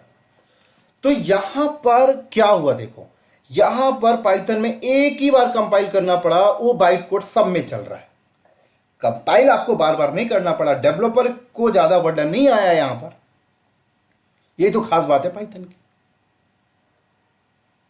एक ही बार कंपाइल करना पड़ा। इसलिए कहा जाता है ये क्रॉस प्लेटफॉर्म लैंग्वेज है। क्रॉस प्लेटफॉर्म, एक ही बार कंपाइल, सोर्स कोड एक ही बार, वही source code. C plus plus में क्या करना पड़ता था? कई बार तो ऐसा होता है कि टर्बो जिस सोर्स कोड के सिंटेक्स को सपोर्ट करता है, जीसीसी उस सिंटेक्स को सपोर्ट नहीं कर रहा, तो सोर्स कोड में चेंजेस करना पड़ता था। यहां पे तो सोर्स कोड को चेंजेस ही नहीं करना, कंपाइल भी एक ही बार करना, बस वही बाइट कोड सब में चल रहा। ये उनका अपना फीचर है, पीवीएम दे रहे हैं पाइथन वर्चुअल मशीन। समझ आ गई मेरी बात यहां पर? चलो अब थोड़ा सा और एक इंटरेस्टिंग चीज यहां पे समझो। देखो बहुत इंपॉर्टेंट चीज बता रहा हूं। अब क्या होता है इसके अंदर का प्रोसेस समझो थोड़ा सा। देखो क्या होता है, यहां पर बीच में इंटरप्रेटर भी साथ में काम कर रहा है। कैसे? जिसकी वजह से लोग कहते हैं पाइथन इज अ इंटरप्रेटर। समझाता हूं अभी। पहले सी में आ जाओ। सी में क्या होता था, कंपाइलर सोर्स कोड को उठाता था, पूरे सोर्स कोड को कंपाइल करता था, मशीन कोड बना देता था। अब ये मशीन यहां पे मशीन कोड यहां पे चल जाती थी। लेकिन अगर हम यहां पर देखें तो पीवीएम क्या करता है पता है? पीवीएम जैसे कंपाइलर सोर्स कोड को कंपाइल किया, कंपाइल होने के बाद बाइट कोड बना, बाइट कोड 4 लाइन का बना। तो अब ये पीवीएम क्या करता है, ये पीवीएम बाइट कोड की पहली लाइन उठाता है, बाइट कोड की पहली लाइन उठाता है, उस पहली लाइन को मशीन कोड में कन्वर्ट करता है। मशीन कोड में कन्वर्ट करने के बाद वो मशीन कोड यहां पे रन होती है। उसके बाद ये मशीन कोड डिलीट हो जाती है। फिर पीवीएम क्या करेगा, इस बाइट कोड के दूसरी लाइन को उठाएगा, दूसरी लाइन को उठा के मशीन कोड में कन्वर्ट करेगा। मशीन कोड में कन्वर्ट करने के बाद उसे यहां पे रन करेगा और रन करके ये मशीन कोड को डिलीट कर देगा। फिर ये पीवीएम क्या करेगा, मशीन कोड बाइट कोड की तीसरी लाइन उठाएगा, तीसरी लाइन को उठा के मशीन कोड में फिर कन्वर्ट करेगा। मशीन कोड में कन्वर्ट होने के बाद उस मशीन कोड को इसमें रन करेगा और फिर इस मशीन कोड को डिलीट कर देगा। फिर बाइट कोड क्या करेगा, फिर पीवीएम क्या करेगा, इस बाइट कोड के चौथी लाइन को उठाएगा, चौथी लाइन को उठाएगा, मशीन कोड में कन्वर्ट करेगा। मशीन कोड में आने के बाद वो मशीन कोड यहां पे रन करेगा और इस मशीन कोड को डिलीट कर देगा। तो ये क्या हो रहा है, इंटरप्रेटेड किस तरह से काम कर रहा है, इसी को कहते हैं इंटरप्रेटेड। एक एक करके एक एक लाइन उठा के चलना। ये पीवीएम ऐसा नहीं कर रहा है यहां पर कि बाइट कोड की चारों लाइन उठाए और उसको मशीन कोड में कन्वर्ट करे और रन करे, ऐसा नहीं कर रहा। ऐसा सी करता है। सी क्या करता है, सोर्स कोड को पूरा, सी का कंपाइलर क्या करता है, पूरे सोर्स कोड को उठाया, सोर्स कोड में 50 लाइन है, पूरे सोर्स कोड को उठाया, कंपाइल किया, कंपाइल करके मशीन कोड बनाया, मशीन कोड बनाकर इसे रन कर दिया, बात खत्म। राइट? और मशीन कोड भी यहां पर अवेलेबल है। लेकिन यहां पर क्या होता है कि एक लाइन उठाता है, मशीन कोड बनाता है, मशीन कोड बना के उसे रन करता है और रन करके मशीन कोड को डिलीट कर देता है। समझ में आ रही मेरी बात यहां पर? तो इसको, ये जो प्रोसेस होता है इसको कहते हैं इंटरप्रेटेड प्रोसेस। समझ में आ रही? और इसीलिए लोग मार्केट में बोलते हैं Python is a interpreted language. Right? लेकिन पाइथन की एक और खास बात मैं आपको बताता हूं। पाइथन की जो टीम है ना, वो कहती है कि ये वाला जो पोर्शन है ना, ये वाला पोर्शन मैं अपने प्रोग्रामर को नहीं दिखाना चाहती। ये वाला पोर्शन, ये वाला पोर्शन, और ये वाला पोर्शन क्या कर रहा है, ये कंपाइल कर रहा है। ये पोर्शन पाइथन में कंपाइलिंग का हो रहा है। तो पाइथन की जो टीम है वो अपने प्रोग्रामर से ये वाला पोर्शन दिखाती ही नहीं है, वो सिर्फ ये वाला पोर्शन शो करती है। तो ये वाला पोर्शन जब शो करती है तो 99% लोग पाइथन को कहते हैं Python is a interpreted language. Industry में काम करने वाले लोग भी कहते हैं Python is a interpreted language. लेकिन आज मैं उन बंदों को बताना चाहता हूं दोस्तों, पाइथन इंटरप्रेटेड लैंग्वेज तो है, लेकिन पाइथन साथ में कंपाइलर भी है, कंपाइलर भी करता है। 99% लोगों को यह बात नहीं पता कि पाइथन कंपाइल करता है। जरा पूछिए उनसे तो ये कहते हैं कि पाइथन कंपाइल करता ही नहीं है, पाइथन इंटरप्रेटेड में चल रहा है।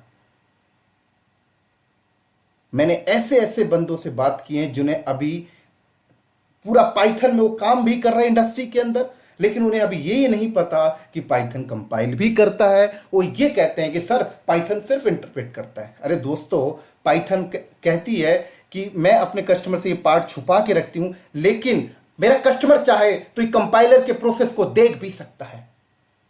सोर्स कोड मेरा कंपाइलर सोर्स कोड उठा के जब कंपाइल करता है, बाइट कोड बनाता है, उस बाइट कोड को भी देख सकता है, उस कंपाइलर के प्रोसेस को भी देख सकता है। हाँ, मैं अपने कस्टमर को सिंटेक्स वाइज इजी रखने के लिए, ये तामझाम ना दिखाने के लिए, मैं फेमस ही इस बात पे हूं कि पाइथन इज इजी लैंग्वेज है, इसलिए मैं अपने कस्टमर को ये चीज नहीं दिखाती। कस्टमर को सिर्फ ये वाला चीज दिखता है, तो कस्टमर को अंदर की बात पता ही नहीं होती। कई प्रोग्रामर कहते हैं कि पाइथन कंपाइल करता ही नहीं, पाइथन इंटरप्रेट करता है। लेकिन आज मैं आपको बता दूं, पाइथन कंपाइल पहले करता है, बाद में इंटरप्रेट का प्रोसेस स्टार्ट होता है। और ये चीज मैं ऐसे नहीं बोल रहा, ये चीजें मैं प्रैक्टिकल में दिखाऊंगा आपको, कंपाइलर के प्रोसेस, पाइथन में कंपाइल का प्रोसेस मैं आपको प्रैक्टिकल में दिखाऊंगा, कंपाइल करके बाइट कोड बनाएगा, उस बाइट कोड को मैं आपको दिखाऊंगा, तब जाके आपको प्रूफ होगा। तो नेक्स्ट वाले लेक्चर में जब हम पहुंचेंगे प्रैक्टिकल में, सारा पहले मैं आपको यही करके दिखाऊंगा, क्योंकि प्रूफ तो तभी होगा ना, राइट? क्योंकि बहुत सारे बंदे इस लेक्चर को तैयार होने के बाद बहुत सारे बंदे पढ़ेंगे इस लेक्चर को, और जो पाइथन में काम कर रहे हैं और जो जिन्हें अभी तक पता नहीं है कि पाइथन कंपाइल करता है, तो मेरी बात को काटेंगे, तो मैं प्रूफ करूंगा इस प्रैक्टिकल को, तभी जाके उन्हें विश्वास होगा, राइट? तो उम्मीद करता हूं आपको समझ लग गया होगा, राइट? अब कई बार इंटरव्यू में पूछा जाता है कि भाई यहां पे इंटरप्रेटेड कहां है, तो इंटरप्रेटेड जो होता है ना, पीवीएम के अंदर होता है। जैसे ये पीवीएम इंस्टॉल किया तो पीवीएम के अंदर ही इंटरप्रेट होगा, यहां पे इंटरप्रेटेड होगा। समझ में आ गया? तो इंटरप्रेटर जो होता है वो पीवीएम का ही सब पार्ट है एक प्रकार से। तो उम्मीद करता हूं सारी चीज आपको समझ लग गई होगी, राइट? एक चीज और बता दूं, तो यहां पर अगर कई बंदे इंटरव्यू में ऐसे पूछ लेते हैं कि अगर आपके पास 100 ऑपरेटिंग सिस्टम, अगर मार्केट में 100 ऑपरेटिंग सिस्टम है, तो क्या पाइथन की टीम ने, पाइथन की फाउंडेशन टीम ने 100 पीवीएम बनाए होंगे जो 100 ऑपरेटिंग सिस्टम को सपोर्ट करे? एक पीवीएम विंडोज को सपोर्ट कर रहा है, एक पीवीएम लिनक्स को, एक मैक को। तो बिल्कुल डेफिनेटली 100 ऑपरेटिंग सिस्टम मार्केट में है तो पाइथन की टीम में 100 पीवीएम बनाएंगे, राइट? जावा भी ऐसे ही काम करती है, कंपाइलर विद इंटरप्रेटर। पता है आपको, जावा में जेवीएम होता है, लेकिन सी ऐसा काम नहीं करती। तो आजकल जितने भी लेटेस्ट लैंग्वेज मार्केट में आते हैं, सब इसी कॉन्सेप्ट में काम करते हैं, बाइट कोड में, जो यहां पे मैंने आपको बताया,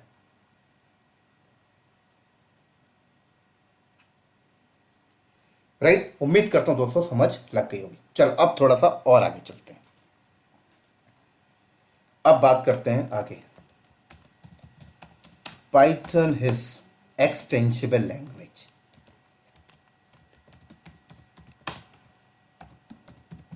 क्या मतलब है पाइथन इज एक्सटेंसिबल लैंग्वेज? समझाता हूं। देखो, एक नया टैब ओपन करते हैं। जब बड़ी बड़ी कंपनी में कोई बड़े बड़े प्रोजेक्ट्स आते हैं ना, तो वो प्रोजेक्ट्स पे ना, कोई वो प्रोजेक्ट्स किसी एक लैंग्वेज में नहीं बनता, बहुत सारी लैंग्वेज पे वो प्रोजेक्ट्स बनता है। जैसे कंपनी में एक नया प्रोजेक्ट्स आया, तो उसके कुछ पार्ट मान लीजिए पाइथन में लिखे गए, पाइथन में उसकी कोडिंग हुई कुछ पार्ट की,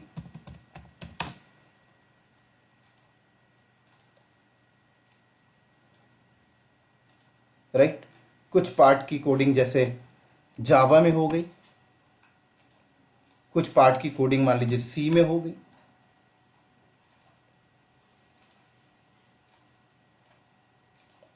कुछ पार्ट की कोडिंग मान लीजिए C++ में होगी।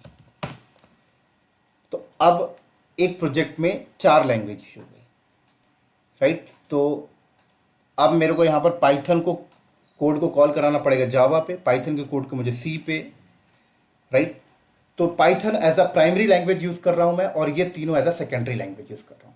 तो यहां पर क्या हुआ देखो, पाइथन से मुझे जावा पे भी कॉल, जावा के कोड को भी कॉल करना पड़ा, पाइथन से सी को भी, और पाइथन से C++ को। तो ये एक प्रकार से एक्सटेंड हो गया पूरा।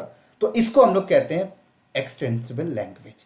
तो पाइथन के अंदर ये फीचर है कि आप पाइथन से किसी अदर लैंग्वेज में भी कॉल करा सकते हैं। और अभी करंट में देखा जाए तो 28-29 ऐसे लैंग्वेज हैं जिसको कॉल कर सकते हैं पाइथन से। तो इसलिए पाइथन को कहा जाता है एक्सटेंसिबल लैंग्वेज। तो अगर आप यूट्यूब में देखें तो यूट्यूब जो बना है उसमें उसके कुछ पार्ट पाइथन में लिखे गए, कुछ सी में, कुछ जावा में। तो कहीं ना कहीं यहां पर देखा जाए पाइथन इज एक्सटेंसिबल लैंग्वेज है, राइट? ऐसा कैसे होता है? इसके लिए पाइथन की जो टीम है वो पाइथन को डिफरेंट डिफरेंट लैंग्वेज में इंप्लीमेंटेशन की गई है। समझ सकते हैं यहां पर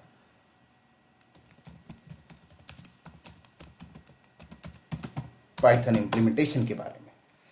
तो पाइथन को डिफरेंट डिफरेंट लैंग्वेज में इंप्लीमेंटेशन की गई है। पाइथन को सी लैंग्वेज में भी इंप्लीमेंटेशन की गई है, पाइथन की इंप्लीमेंटेशन जावा में भी की गई है।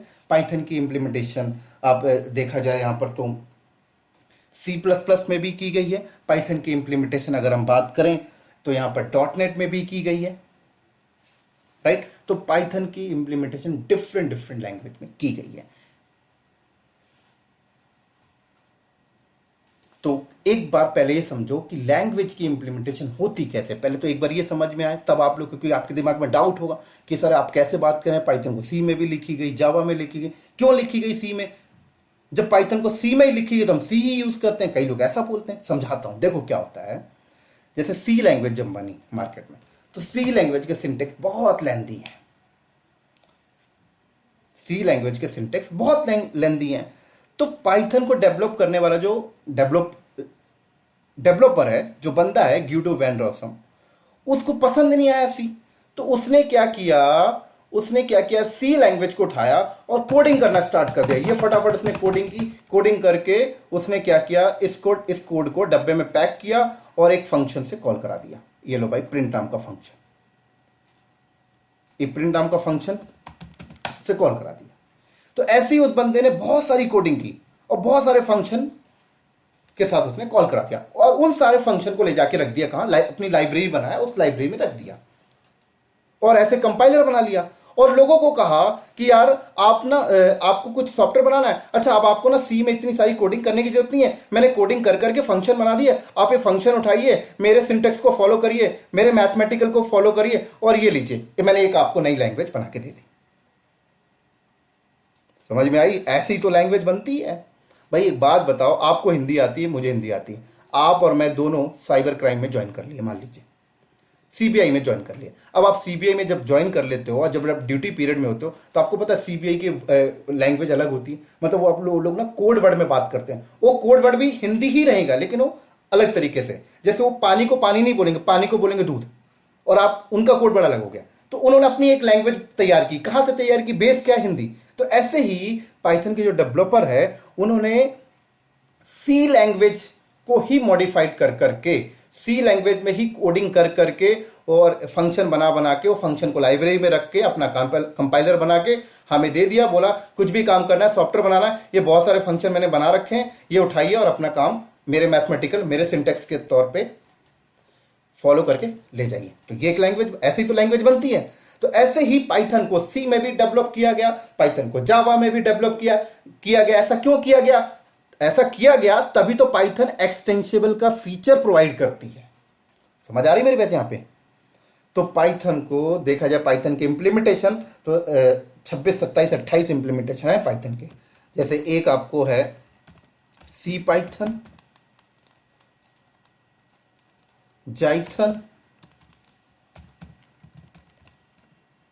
राइट, ऐसे आयरन पाइथन, पाई बहुत सारे मिल जाएंगे। समझ में आ गई? तो ये सी पाइथन, जाइथन, ऐसे iron Python, pi and number of है, 27, 28, आप गूगल करेंगे आपको मिल जाएगा। क्लियर? तो ये सी पाइथन नाम से ही पता लगता है सी में लिखी गई, जाइथन देखा जाए तो जावा में लिखी गई, राइट। तो उम्मीद करता हूं सारे टर्म्स आपको समझ लग गए होंगे। चलो अब और आगे चलते हैं थोड़ा। अब हम लोग बात करते हैं पाइथन हिस्ट्री के बारे में। हिस्ट्री का मतलब पाइथन को बनाया किसने और पाइथन के कितने वर्जन हैं। तो पाइथन को बनाने वाले बंदे का नाम है ग्यूडो वैन रॉसम,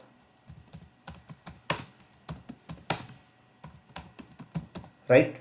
और इसने पाइथन को स्टार्ट किया था डेवलप करना 1989 में, और 2 साल लग गए थे। 1991 में इसने पाइथन को डेवलप कर दिया, राइट। और डेवलप करने के बाद इसने एक संस्था तैयार किया, एक छोटा सा ग्रुप तैयार किया। उस ग्रुप का नाम है PSF, stand for Python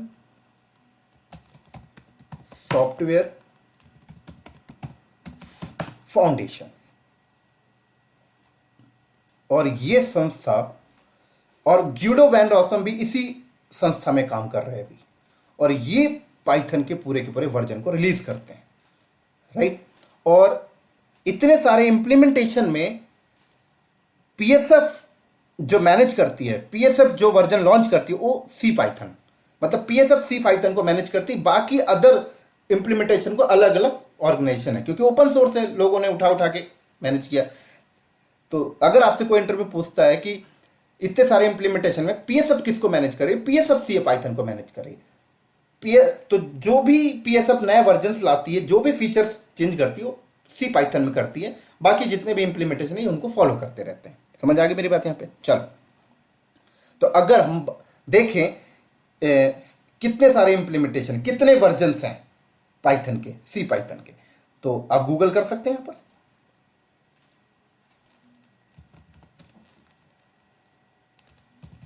Python version history,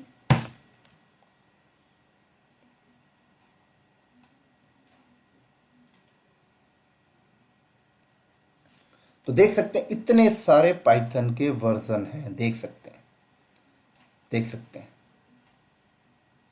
देख सकते हैं। और लेटेस्ट आप देखिए, ये देखिए 3.9.5। अब यहाँ पर एक मजे की बात आपको बताता हूँ। देखिए पाइथन 2.0 कब आया? 2000, 16 अक्टूबर 2000 को आया, ठीक है। उसके बाद पाइथन का 3.0 का सीरीज देखो कब आया? 2008 में। तो आप मानते हैं कि अगर पाइथन 2.0 के बाद पाइथन 3.0 आया, तो अब पाइथन 3.0 के बाद जो फर्दर जो भी आएंगे नए वर्जन, वो अब 3 के ऊपर ही आएंगे। 2 को तो बंद कर दिया ना, यही समझोगे ना आप कि 2 के सीरीज को बंद कर दिया, तभी तो 3 लाया। लेकिन पाइथन की टीम ने कुछ अलग किया। क्या अलग किया पता है? 3.0 के सीरीज को लाने के बाद उन्होंने 2 वाले सीरीज को भी कंटिन्यू रखा। और कब तक रखा पता? 2020 तक रखा। देखो यहां पर 2.2 वाले सीरीज को देखो, यहां पर 2020 तक कंटिन्यू रखा। मतलब पाइथन की फाउंडेशन टीम ने 2 को लॉन्च किया, 2 को 2000 में लॉन्च किया। उसके बाद उन्होंने 2000 देखा जाए तो 8 में 3 लाया। 3 आने का मतलब ये कि अब 2008 के बाद जो भी नए वर्जन आएंगे सब 3 के आगे ही आएंगे। 2 को तो बंद ही कर दिया, यही समझोगे ना। लेकिन 2 को भी उन्होंने साथ में चलाया। क्यों पता है? क्योंकि जब पाइथन की टीम ने 3 को लाया ना, तो उन्होंने 2 को बैकवर्ड कंपेटेबल देना बंद कर दिया, बैकएंड सपोर्ट देना बंद कर दिया। बोला कि भाई 2 को हम लोग कोई सपोर्ट नहीं देंगे, ऐसा बोला। और 2 पे जो कोड लिखा गया, पाइथन के 2 के सीरीज में जो कोड लिखा गया ना, वो पाइथन 3 में चलेगा ही नहीं। ऐसा भी बोला उसने कि अगर मान लीजिए मतलब ये है कि ऐसा समझिए, देखिए कि ये पाइथन 2 है, ठीक है। ये पाइथन 2 में मैंने एक कोडिंग किया, ये मैंने पाइथन 2 में कोडिंग किया, ठीक है, 2.0। अब मार्केट में क्या आ गया? 3 आ गया, पाइथन 3 आ गया। तो डेफिनेटली आपको पता है कि भाई हर कंपनी पाइथन 3 इंस्टॉल करेगी। और मान लीजिए अगर मैंने अपने सर्वर पे पाइथन 3 इंस्टॉल किया, लेकिन मेरी कोडिंग पाइथन 2 में लिखी गई है, मेरी कोडिंग क्या है? पाइथन 2 में लिखी गई है। तो इस कोडिंग को उठा के लाके अगर मैं इस पर चलाऊंगा ना, तो ये पाइथन 3 में चलेगा ही नहीं। ये बोलेगा भाई पाइथन 2 ही इंस्टॉल कर, बैकवर्ड सपोर्ट ही नहीं कर रहा भाई, बैकवर्ड सपोर्ट ही नहीं कर रहा। और पाइथन बनाने वाली टीम भी बोलती है यार मैं पाइथन 2.0 को सपोर्ट देना बंद कर रही हूं लोग। तो जो कंपनी पाइथन 2 में अपने सॉफ्टवेयर बना के रखी, तो उनकी तो भाई प्रॉब्लम्स आ गई। उनको तो क्या करना पड़ेगा? ये पूरी कोड को ही पाइथन 3 में चेंज करिए, पाइथन 3 के सिंटेक्स में चेंज करिए। बहुत बड़ी प्रॉब्लम थी। तो उन सारी कंपनी ने पीएसएफ से रिक्वेस्ट किया कि आप पाइथन 2.0 पे सपोर्ट और अभी बंद मत करो, कंटिन्यू रखो। तो पाइथन की पीएसएफ टीम ने बोला कि ऐसा करते हैं कि पाइथन 2.0 को भी हम लोग इस सीरीज को भी कंटिन्यू रखते हैं। और कब तक रखा? ऐसे ही इन्होंने 12 साल तक कंटिन्यू रखा। तो राइट, तो देखा जाए तो पाइथन 2 को इन्होंने देखा जाए 20 अप्रैल 2020 को बंद किया। 12 साल का इन्होंने टाइम दिया। 2008-7 में इन्होंने ऐसा किया, बोला था, और 20 में 12 साल का टाइम दिया कि ठीक है भाई आप अपने सॉफ्टवेयर को अपडेट कर लो तब तक मैं आपको। तो इन्होंने देखा जाए पाइथन 2.2 वाले सीरीज को भी इन्होंने कंटिन्यू करते गए। देखो 2016, हालांकि ऐसा होता नहीं है, 3 आने के बाद फिर नीचे वाले को थोड़ी लाया जाता है, आगे चला जाता है, लेकिन पीएसएफ ने ऐसा किया लोगों को ध्यान में रखते हुए। समझ आ गई मेरी बात यहां पे? चलो, तो ये थी दोस्तों पाइथन की हिस्ट्री और पाइथन का इंट्रोडक्शन। उम्मीद करता हूं आपको समझ लग गया होगा। चलो, अब अगर हम देखें तो पाइथन इतना फेमस है कि हर ऑर्गेनाइजेशन पाइथन को यूज कर रही है। और आने वाला जो टाइम है 2025 का, वो देखना, आने वाला टाइम 2025 का डेटा साइंस का है, मशीन लर्निंग का है, आर्टिफिशियल इंटेलिजेंसी का है, डेटा एनालिसिस का है। और इन सब में काम करने के लिए आपको पाइथन आना चाहिए। तो आप अगर अभी से पाइथन की तैयारी करेंगे तब जाके आप अपने 2025-30 वाले ईयर को सिक्योर कर पाएंगे। अगर आप आईटी इंडस्ट्री में जमे रहना चाहते हैं तो दोस्तों अभी से पाइथन स्टार्ट कर दें, तभी जाके आप आगे मार्केट में अच्छे से टिक पाएंगे, नहीं तो बहुत बड़ी प्रॉब्लम होगी। राइट। अब यहां पर पता बहुत बड़ी समस्या आती है बंदों को ना थोड़ा सा करियर पार्ट डिसाइड करने में। कई बार ऐसा होता है कि बहुत सारे ऐसे बंदे हैं जिनको पाइथन आती भी है लेकिन फिर भी वो अपने करियर को आगे नहीं ग्रोथ कर पा रहे। बहुत सारे ऐसे बंदे हैं जिनको एडमिन आता है, लिनक्स आता है, डॉकर कुबरनेटिस, पूरा डेवऑप्स आता है, लेकिन फिर भी वो अपने आप को ग्रोथ नहीं कर पा रहे। ऐसा क्यों भाई? बहुत सारे मार्केट में ऐसे बंदे आपको मिलेंगे जिनको पाइथन क्या सी भी आता है, जावा भी आता है, पाइथन भी आता है, सी प्लस प्लस भी आता है, डॉटनेट भी आता है, लेकिन फिर भी ग्रोथ नहीं कर पाते। बहुत सारे मार्केट में ऐसे बंदे जो पूरा डेवऑप्स जाते हैं लेकिन फिर भी ग्रोथ नहीं कर पा रहे। कहां पे समस्या आती है? चलो, जो बंदे अच्छे से डेवलपमेंट जानते हैं, जो बंदे अच्छे से कोडिंग जानते हैं, जो सी को अच्छे से जानते हैं, राइट, जावा को अच्छे से जानते हैं, पाइथन को अच्छे से जानते हैं, वो चलो कहीं ना कहीं अपने आप को सिक्योर कर लेते हैं। वो गूगल जैसी कंपनी में ज्वाइन कर लिए, करोड़ों का पैकेज उनको मिल जाता है। फेसबुक में ज्वाइन कर लिया, करोड़ों का पैकेज उनको मिल जाता है। लेकिन जो डेवऑप्स इंजीनियर है वो देखा जाए तो 40-50 लाख के ही पैकेज में टिका रहता है, पूरी लाइफ खत्म हो जाती है। अगर डेवऑप्स इंजीनियर की बात करें, जाना चाहता है 1 करोड़ के पैकेज में, तो कौन कंपनी देगी भाई डेवऑप्स इंजीनियर को 1 करोड़ का पैकेज? तो 1 करोड़ का पैकेज डेवलपर तो चलो ठीक है, कोर लेवल पे डेवलपमेंट कर रहा है, प्रोडक्ट बेस्ड कंपनी में काम कर रहा है, तो करोड़ रुपए का पैकेज उसे गूगल दे देती है। गूगल दे देगी, याहू दे देगी, फेसबुक दे देगी। लेकिन डेवऑप्स इंजीनियर चाहता है कि मैं भी करोड़ के पैकेज में जाऊं, तो क्या उसे एचसीएल देगी करोड़ का पैकेज? क्या उसे टीसीएस देगी इंडिया में? क्या उसे विप्रो देगी? कोई डेवलपमेंट थोड़ी कर रहा है, कोई प्रोडक्ट थोड़ी बना रहा है, सर्विसेज दे रहा है यार। तो सर्विसेज बेस्ड बंदों को कितना मिलता है? ज्यादा से ज्यादा 40-50। अब बाहर चले गए तो 80 लाख हो गए, 90 लाख हो गए, 1.5 करोड़ हो गया, चलो मान लो। लेकिन जब मोटा पैसा अगर आपको चाहिए आईटी इंडस्ट्री में, तो आपको ये क्रोनोलॉजी समझनी पड़ेगी, डेवऑप्स विथ लैंग्वेज कैसे कमाया जाए पैसा। अभी समझाता हूं आपको 10 मिनट में। देखो, उसके लिए आपको गूगल जैसी कंपनी में जाना होगा इंटरव्यू देने। और गूगल जैसी कंपनी में अगर आप इंटरव्यू देने जाते हैं तो सिर्फ डेवऑप्स की नॉलेज से काम नहीं बनेगा, आपको पास प्रोग्रामिंग लैंग्वेज होनी चाहिए। क्या होनी चाहिए? आपके पास प्रोग्रामिंग लैंग्वेज होनी चाहिए। क्योंकि अगर आप गूगल जैसी कंपनी में जाते हैं इंटरव्यू देने, डेवऑप्स इंजीनियर एज अ हो आप, और गूगल जैसी कंपनी में इंटरव्यू देने जाते हैं, तो वहां पर आपको ये सारी चीजें नहीं पूछा जाता कि बताइए नोड क्या होता है, क्लस्टर क्या होता है, कैसे। आपको सिनेरियो दिया जाता है, आपको कहा जाता है कि आपको एक प्रोजेक्ट आया आपके पास, एक वेब एप्लीकेशन आपको डिजाइन करवाना है, ऐसे बोला जाएगा। एक वेब एप्लीकेशन आपको डिजाइन करना है, और उस वेब एप्लीकेशन की पूरी डिजाइनिंग, पूरी कोडिंग, पूरी प्रोग्रामिंग से लेके उसकी इंप्लीमेंटेशन, उसका कस्टमर लोड, पूरा का पूरा डेटाबेस मैनेजमेंट, एप्लीकेशन मैनेजमेंट, उसका बैकअप मैनेजमेंट, पूरा आपको एक्सप्लेन करिए कैसे करेंगे। पूरा वेब एप्लीकेशन की डिजाइनिंग के साथ साथ पूरा आपको डायग्राम में एक्सप्लेन करना पड़ता है। वो आपको मार्कर दे देंगे, आपको बोर्ड आपके सामने रहेगा, आपको 45 मिनट 1 घंटा आपको पूरा समझाना पड़ेगा, जैसे ये मैं आपको समझा रहा हूं। तब जाकर आपको करोड़ों का पैकेज मिलेगा। कैसे? समझाता हूं, देखो। अगर हम यहां पर देखें, मान लो अगर मैं आपके सामने एक एग्जांपल लेता हूं, आपको बोला गया कि एसबीआई बैंक जो है ना, इसकी पूरी इनिशियल स्टेज से आपको डेवलपमेंट करना, पूरा का पूरा वेब एप्लीकेशन सब कुछ करना है। तो कैसे करेंगे? आपने जैसे यहां पर लगा दिया वेब सर्वर, ठीक है। अब वेब सर्वर के लिए आप क्या करना पड़ता है? वेब सर्वर के लिए वेब डिजाइनिंग करनी पड़ेगी आपको, है ना। तो वेब डिजाइनिंग के लिए क्या होता है भाई? वेब डिजाइनिंग जो होते हैं ज्यादातर किस में होते हैं? आपके HTML में, CSS, जावास्क्रिप्ट, राइट। इसमें आप वेब डिजाइनिंग करेंगे, और वेब डिजाइनिंग करके आप अपना वेब सर्वर रेडी करेंगे। तो कहीं ना कहीं देखा जाए, अगर आप गूगल जैसी कंपनी में जाना चाहते हैं तो आपको HTML, CSS या जावा स्क्रिप्ट तीनों में कोई एक आनी चाहिए, तभी आप वेब डिजाइनिंग के बारे में नॉलेज रखेंगे। चलो, आपने वेब डिजाइनिंग कर दी। अब बात आती है भाई एप्लीकेशन की भी इम्प्लीमेंटेशन करनी है, एप्लीकेशन भी बनानी है।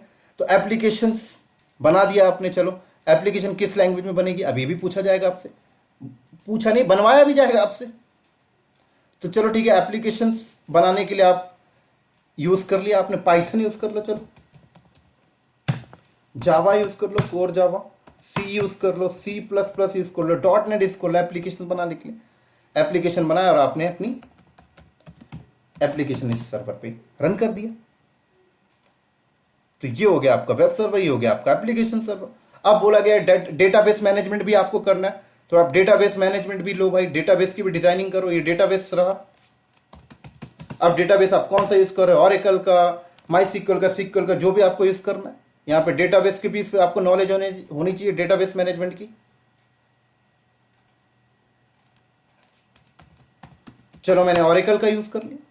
अब डेटाबेस मैनेजमेंट भी आप देख रहे हो, एप्लीकेशन भी मैनेजमेंट भी आपको ही देखना है, वेब डिजाइनिंग भी आपको देखना है, पूरा आपको देखना है। उसके बाद कहा गया भाई डेटाबेस में जो डेटा आएगा उसको, उसके लिए स्टोरेज लगाना, तो लोग स्टोरेज मैनेजमेंट की भी नॉलेज हो, स्टोरेज की भी नॉलेज हो आपको, सैन स्टोरेज रखना है, नैस रखना है, क्या रखना है भाई। आप पूरी की पूरी SBI की एप्लीकेशन पूरा इनिशियल स्टेज से आप डेवलप कर रहे हो, पूरा स्ट्रक्चर बना रहे हो। ऐसा नहीं कि डेवलप करके बस छोड़ दो, पूरा आर्किटेक्चर डिजाइन करो, पूरा इंप्लीमेंटेशन करो, कस्टमर के लोड को देखो, सब कुछ देखना पड़ेगा भाई आपको। तभी तो आपको गूगल में मिलेगा ना 3 करोड़, 4 करोड़, 5 करोड़, 7 करोड़ का पैकेज। समझ आ रही मेरी बात यहाँ पे। ये पूरी अभी पूरी डिजाइनिंग कंप्लीट हुई मान लीजिए, तो कहा गया भाई इसको इंटरनेट में एक्सपोज करो, तो ये लो भाई यहाँ पे इंटरनेट में एक्सपोज किया गया। ये रहे आपके कस्टमर भाई साहब।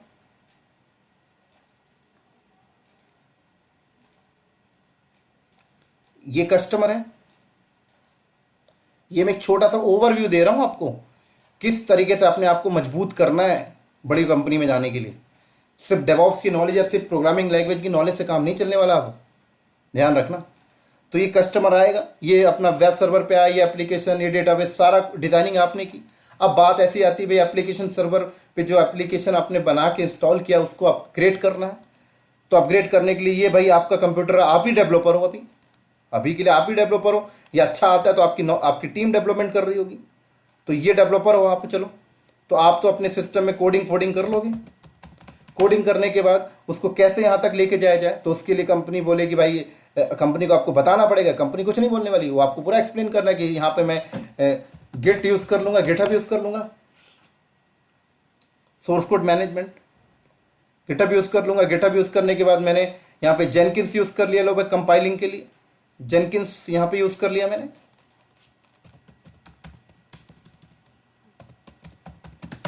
जेनकिंस में मैंने कंपाइलेशन की प्रोसेस करवा ली,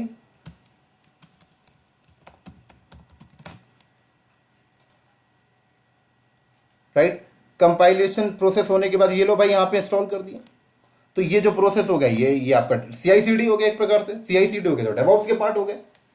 समझ में आ गई। अब इसी तरीके से अगर बहुत सारे कस्टमर आ गए, बहुत सारे कस्टमर आए, तो पता लगा कि ये जो वेब सर्वर है ये आपको 50 लगाने पड़ जाएंगे। एप्लीकेशन सर्वर तो देखा जाए एप्लीकेशन सर्वर 50 लगाने पड़ गए, डेटाबेस आपको लगाने पड़ गए 50। तो जब इसने 50-50 हो गए तो देखा गया भाई कंपाइल करने के बाद पहले एक में इंस्टॉल कर रहे थे, अब 50 में करना है, तो आप बोला गया ले भाई यहाँ पे तो एनसिबल लगा ले, तो ले भाई आपके डेवऑप्स का एक और टूल जुड़ गया आपके पास। समझ आ रही मेरे यहाँ पे। तो ये पूरा डेवऑप्स का नीचे का पार्ट हो गया, ये पूरा डेवऑप्स का पार्ट हो गया। अब कंपनी बोला यार ये सारे सर्वर हैं, इसमें थोड़ा सिक्योरिटी चाहिए, तो भाई स्विच राउटर लगाइए। स्विच राउटर के बाद यहाँ लीजिए फायरवॉल लगाइए, यहाँ फायरवॉल लगाइए, सब सिक्योरिटी के पार्ट हो गए। यहाँ फायरवॉल लगाइए, सारे सिक्योरिटी के पार्ट हो गए आपके, है ना। अब कंपनी बोलती है भाई ये जो एप्लीकेशन किसी न किसी OS में इंस्टॉल हुआ होगा, ये वेब सर्वर किसी न किसी OS में इंस्टॉल हुआ, ये ऑरेकल डेटाबेस किसी न किसी OS में इंस्टॉल हुआ होगा। OS की मैनेजमेंट, OS की हार्डनिंग की नॉलेज होनी चाहिए, वो भी आपसे पूछा जाएगा। उसके बाद पता लगता है कि यार ये सारे सर्वर फिजिकल नहीं क्लाउड पे रखवाइए, चलो ठीक है भाई क्लाउड पे रखे, AWS क्लाउड पे, गूगल क्लाउड पे, एजूर क्लाउड पे रख रहे, तो उसकी भी आपको अच्छी खासी नॉलेज होनी चाहिए, तभी तो आप एक्सप्लेन कर पाएंगे। चलो भाई क्लाउड पे भी चले गए कॉस्ट बचाने के लिए। अब कंपनी बोलती है यार अभी भी कॉस्ट लग रहा है, एक काम करिए कंटेनर बेस्ड वर्चुअलाइजेशन इंप्लीमेंट करिए। लो भाई फिर डॉकर आ जाएगा, फिर आपकी एप्लीकेशन डायरेक्ट OS में नहीं डॉकर में चलने लग जाएगी। जब डॉकर आ गया तो कुबरनेटिस आ गया, पूरा इंफ्रास्ट्रक्चर मैनेज करने के लिए, वर्क स्टेशन टूल, कंटेनर को मैनेज करना। तो लो भाई कुबरनेटिस को इंप्लीमेंट करवाया आपने, फिर कुबरनेटिस की अपनी नेटवर्किंग, उसकी अपनी सिक्योरिटी के पार्ट्स, फिर यहाँ पर फायरवॉल, ये पूरी सिक्योरिटी तामझाम आ गई। फिर कंपनी का ही बोलती है कि भाई स्टोरेज का बैकअप रखना, तो लो भाई बैकअप के डिजाइनिंग बताओ उनको। फिर कंपनी बोलती है भाई इसकी पूरे डिजास्टर रिकवरी चाहिए, ये किस लोकेशन में आपने लगाया, वो लोकेशन क्रैश हो गया, तो लो भाई डीआर का प्लानिंग बताओ उनको, ग्लोबल बेस्ड लोड बैलेंसर उनको समझाओ, यहां लोड बैलेंसर लगाओ। फिर उसके बाद आपने देखा कि क्लाउड में तो ऑटो स्केलिंग आ गए, ऑटो स्केलिंग उनको समझाओ। समझ आ रही मेरी बात यहां पर? तो यहां पर देखो तो डेवॉप्स प्लस प्रोग्रामिंग, फिर कंपनी बोलती है कि भाई आप डेवॉप्स के प्रोसेस में स्क्रिप्टिंग का यूज करो, पाइथन स्क्रिप्टिंग का, लो भाई प्रोग्रामिंग आ गई। फिर कंपनी बोलती है छोटे मोटे सॉफ्टवेयर इंप्लीमेंटेशन आप ही करना है, लो भाई प्रोग्रामिंग नॉलेज आ गई। तो अगर आप कंपनी में चाहते हैं मोटा पैसा लेना, तो दोस्तों ये आर्किटेक्चर पूरा आपको क्लियर होना चाहिए। सिर्फ आपको डेवॉप्स की नॉलेज से काम नहीं होगा। सिर्फ अगर जो बंदे डेवलपमेंट की नॉलेज जानते हैं और सोचते हैं मैं अच्छा पैकेज ले लूंगा, कहीं ना कहीं डिफिकल्ट है। फिर डेवलपमेंट की नॉलेज है तो अच्छी होनी चाहिए कि आप कंपनी में बैठे तो आपकी तूती बोल रही है, आप प्रोडक्ट, आपके बेस में कंपनी प्रोडक्ट बेच रही है, तो ठीक है भाई। अगर हल्का फुल्का डेवलपमेंट का नॉलेज है फिर नहीं खेल पाओगे, फिर आपको साथ में डेवॉप्स भी होना चाहिए। तो अगर आपको इस किसकी नॉलेज है, पाइथन सॉफ्ट लैंग्वेज की नॉलेज है, पाइथन के थ्रू आप डेवलपमेंट करो, साथ में आपको डेवॉप्स आता है, तो चांसेस है कहीं ना कहीं आप अच्छी पैकेज पे जा सकते हो। और जो बंदे डेवॉप्स की नॉलेज लेके रखें और पाइथन के साइड में कहीं ना कहीं कमजोर हैं, तो प्रॉब्लम होती है, क्योंकि पूरे स्ट्रक्चर आपको समझ में आना चाहिए। और अब देखो अभी 2025 के बाद ये डेवॉप्स विद पाइथन के साथ डेटा साइंस मशीन लर्निंग आ जाएगा, तो वो आपको और परेशान करेगा।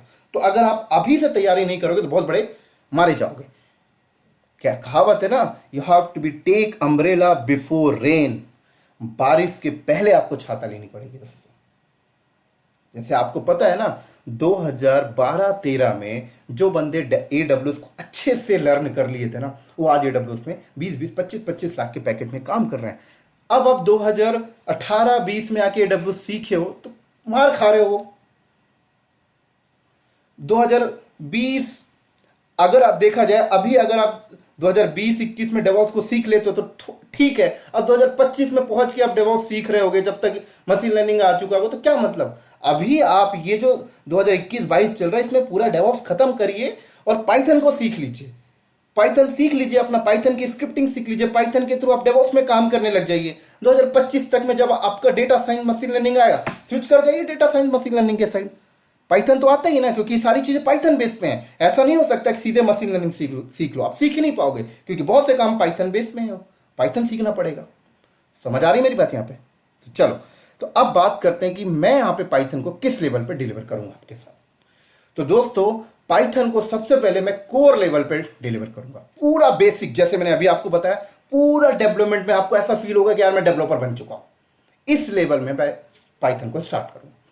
उसके बाद जब हम लोग कोर लेवल के पाइथन को कवर कर लेंगे, तो फिर मैं पाइथन को थोड़ा सा मोड़ के डेवॉप्स के साइड लेके जाऊंगा। मतलब पाइथन को डेवॉप्स में कैसे यूज करते हैं वो बताऊंगा। किसी कंपनी में डेवॉप्स में काम चल रहा है, वो पाइथन यूज कर रहे हो, कैसे क्या कर रहे हैं वो बताऊंगा। एडब्ल्यूएस के साथ कैसे करते हो वो बताऊंगा। फिर हम लोग डेवॉप्स, पाइथन को डेवॉप्स के साथ कैसे यूटिलाइज करते हो सीखने के बाद, फिर हम लोग अपने पाइथन के एडवांस के साइड चले जाएंगे, डिजाइंगो।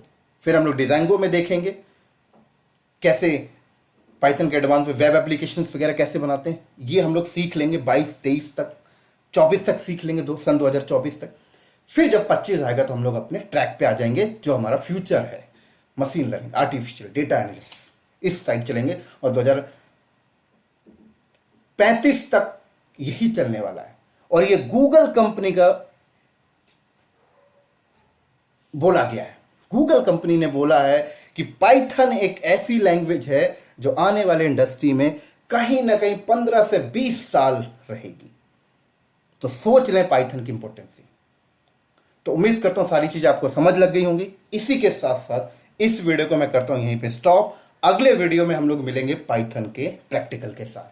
तो उम्मीद करता हूं सारा सिंटेक्स आपको समझ में आ गया होगा। मिलते हैं हम लोग नेक्स्ट वीडियो में बहुत ही जल्दी पाइथन के प्रैक्टिकल के साथ। तब तक के लिए दोस्तों बाय बाय।